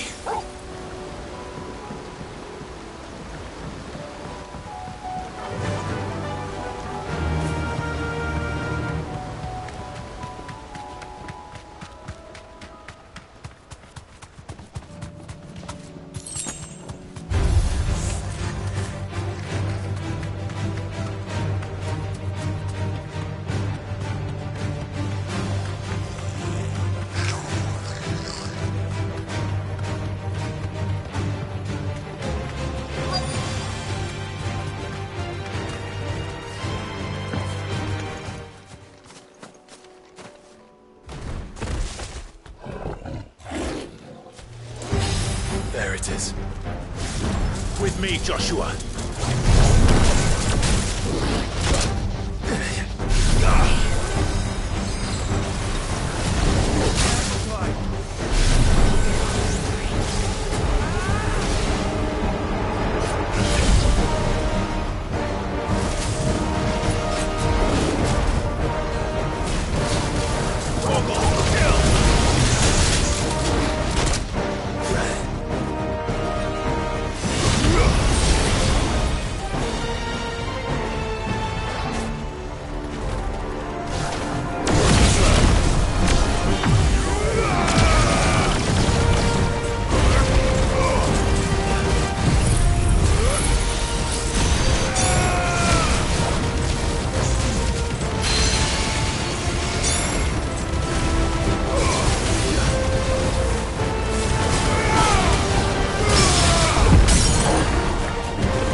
Finished.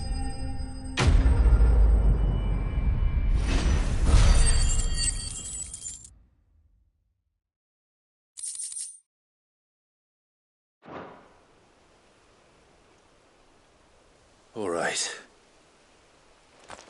Back to Eastpool.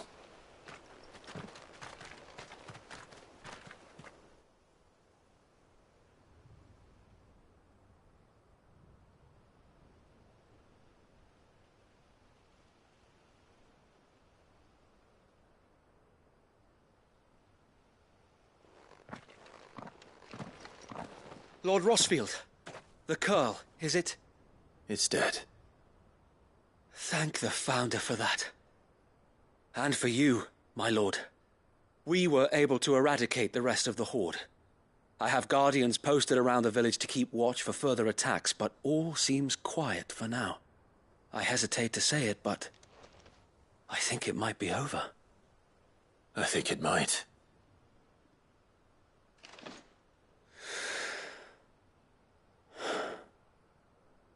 We did it. We saved Eastpool. Thank you, my friends. Thank you.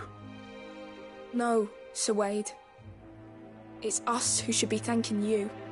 You brought us together. Showed us what it means to fight for what you hold dear. We never had nothing to call our own before. didn't know what it meant to protect it. But now we do. We really do. Forgive us, Sir Wade. You and your people saved us, and still we doubted you. But there's no doubt in my mind anymore. We're free men now, so we have to start acting like it. We have to fight to protect what's ours, to protect Eastpool. And we shall. We all shall. Together. This is our home. And if anyone or anything tries to take it away, they'll have us to answer to.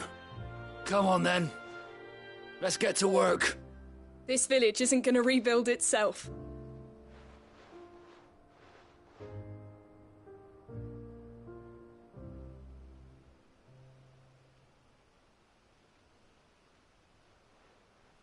They're not slaves anymore.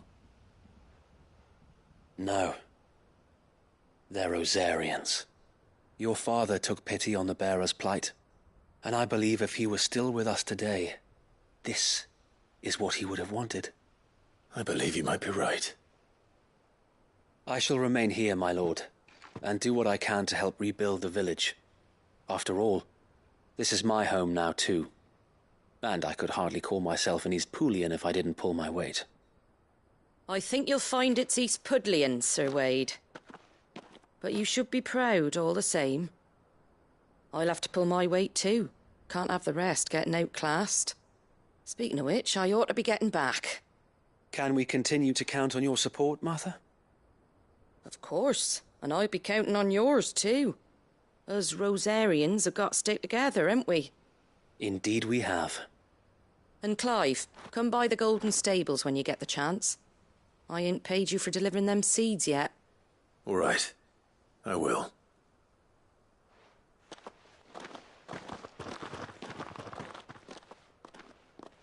Lord Rossfield, do you remember our very first mission together?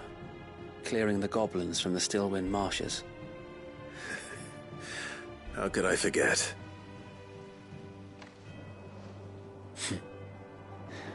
There's one sight that I shall never forget. You, facing off against that giant Morble.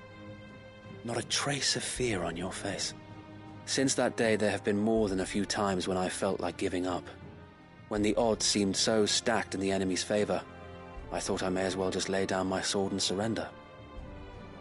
But every time I would think back to the look in your eyes that day and remember what it means to be a shield.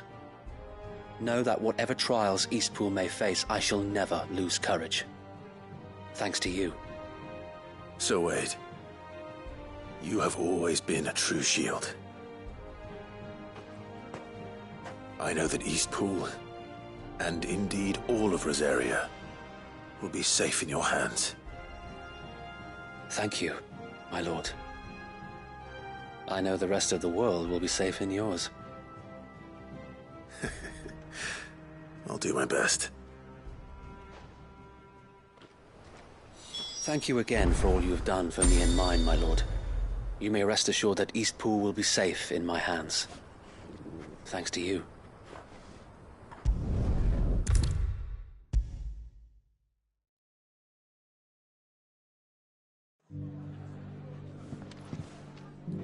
The hero returns. It's lucky you came by when you did, eh? Not only did my seeds get delivered, but you went and saved Eastpool and all. I just did what I could. And it's only right that you get rewarded for it. Take it before I change my mind. Thank you, Martha. So, Eastpool's finally back on its feet again. And a home to free bearers. Who'd have thought we'd see the day, eh? Well, it was your idea. I know that, but I never stopped to think what it would mean. Bearers in charge of themselves, thinking for themselves, working for themselves. Like your hideaway, but not even hidden away. Though I suppose the rest ain't much different nowadays. You know, bearers living free like that reminds me of when I first met Sid. Loath as I am to recall that particular day. I take it you didn't always see eye to eye. What happened? Well, if you really want to know, I started doing what I do long before I met Sid. In fact, that's how I met him. Or at least how he came to meet me. He showed up at the stables one day, asking questions about who'd been buying up bearers. Founder knows what he thought I was doing with them. Running a hunt, poking around in their innards. Something awful, anyway. Me, I thought he was a new constable. Thought the game was up. But somehow we both managed to work out what each other was about. And before I knew it, the cheeky arse was rattling on at me about how I was doing it all wrong. After all my hard work. Told me I was giving them relief, but not freedom. That my bearers were still dying as slaves. Got right under my skin, it did. Told him if he didn't like it, he could bugger off and report me to the garrison. And do you know what he did? He smiled. And then he laughed. And then I did the same. We made a pact that day, that whenever one of us was in need, the other would always be there for him. And you were? Well, we both wanted the same thing. To make life better for bearers. Just like your dad. Do you know I was born right around the time Elwyn became Archduke?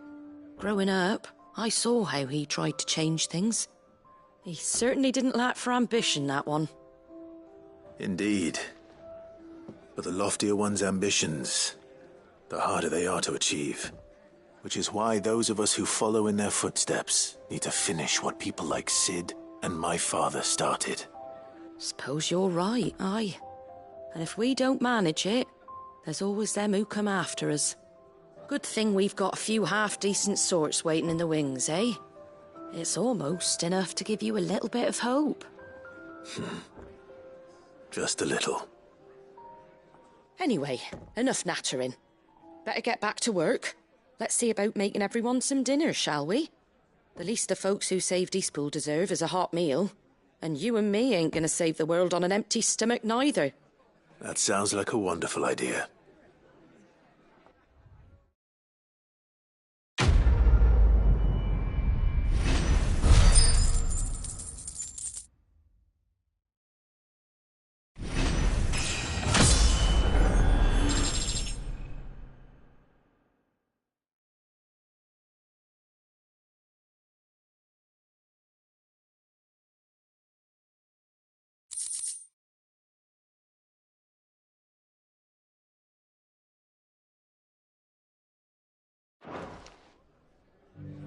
Don't worry, Clive. You went alone in this fight. Whenever you find yourself in need, be it of money, men, or a bowl of hot stew, the stable's door is always open.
Aye, it's a dangerous world out there.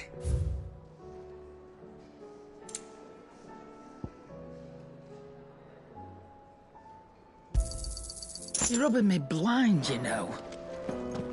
The stew's awful. Thin these days.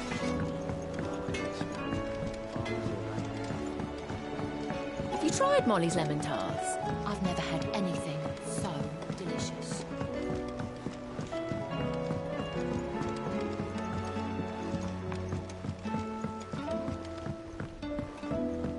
Canva lost? It can't be true. Miss, can we read Miss Editor's story for our lesson today? What a wonderful idea, Jocelyn. Let's do just that. How was she? The Enterprise. Ah, Sid. Wasn't expecting you back so soon. So, is it good news or bad? Good, thankfully. Here. Ah, that's brilliant! Thanks a blimmin' million! I'll fit 'em to the smelter right away!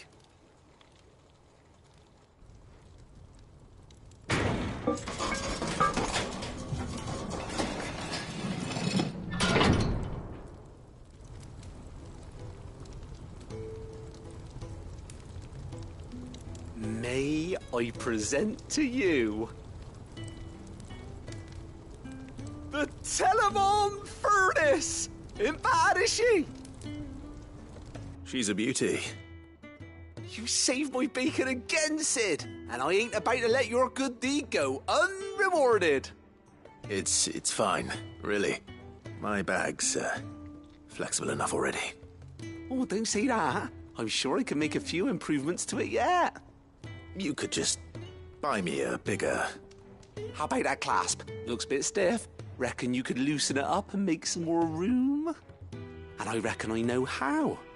With a new alloy we've been working on. The Telemon Furnace was just what we needed to perfect it.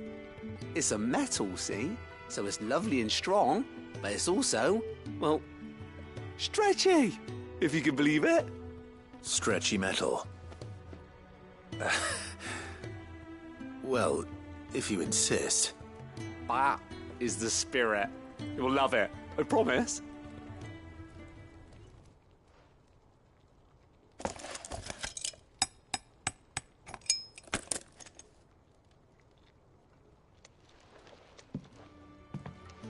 So, what do you reckon?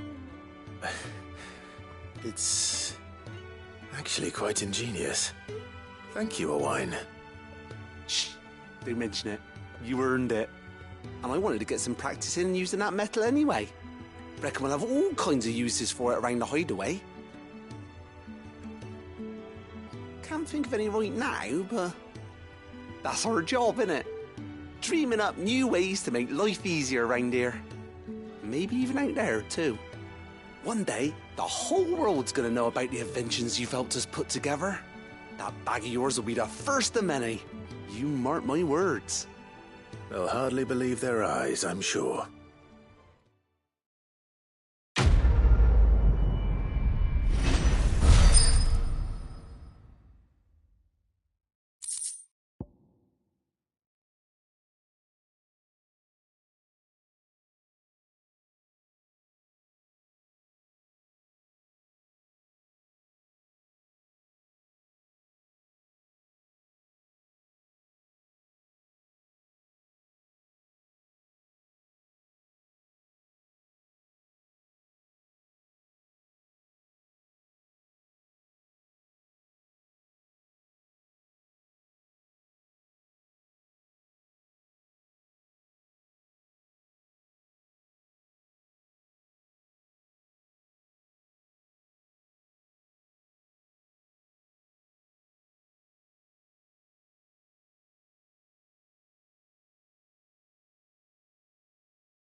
Right then.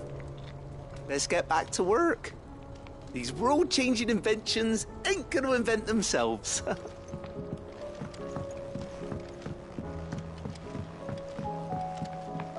So, she don't need sails or oars, but she's still the fastest ship on the sea.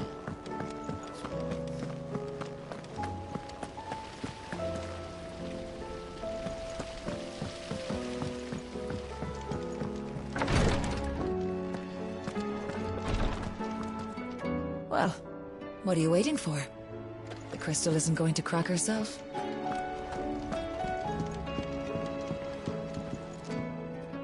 Yote, I brought back all the stone and water I could find. Will this be enough?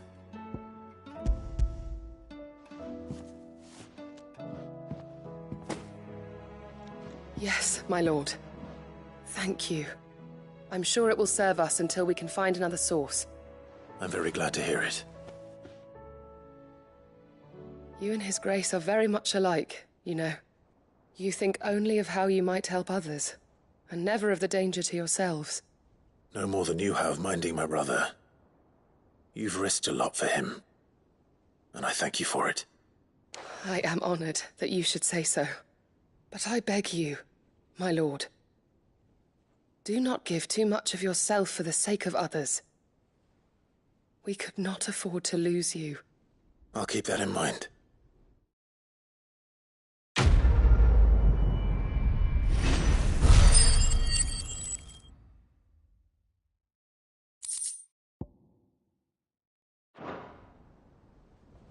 You and your brother really are alike, my lord. Though selflessness is a virtue, I beg you, please take more care of yourselves.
What did you find down there?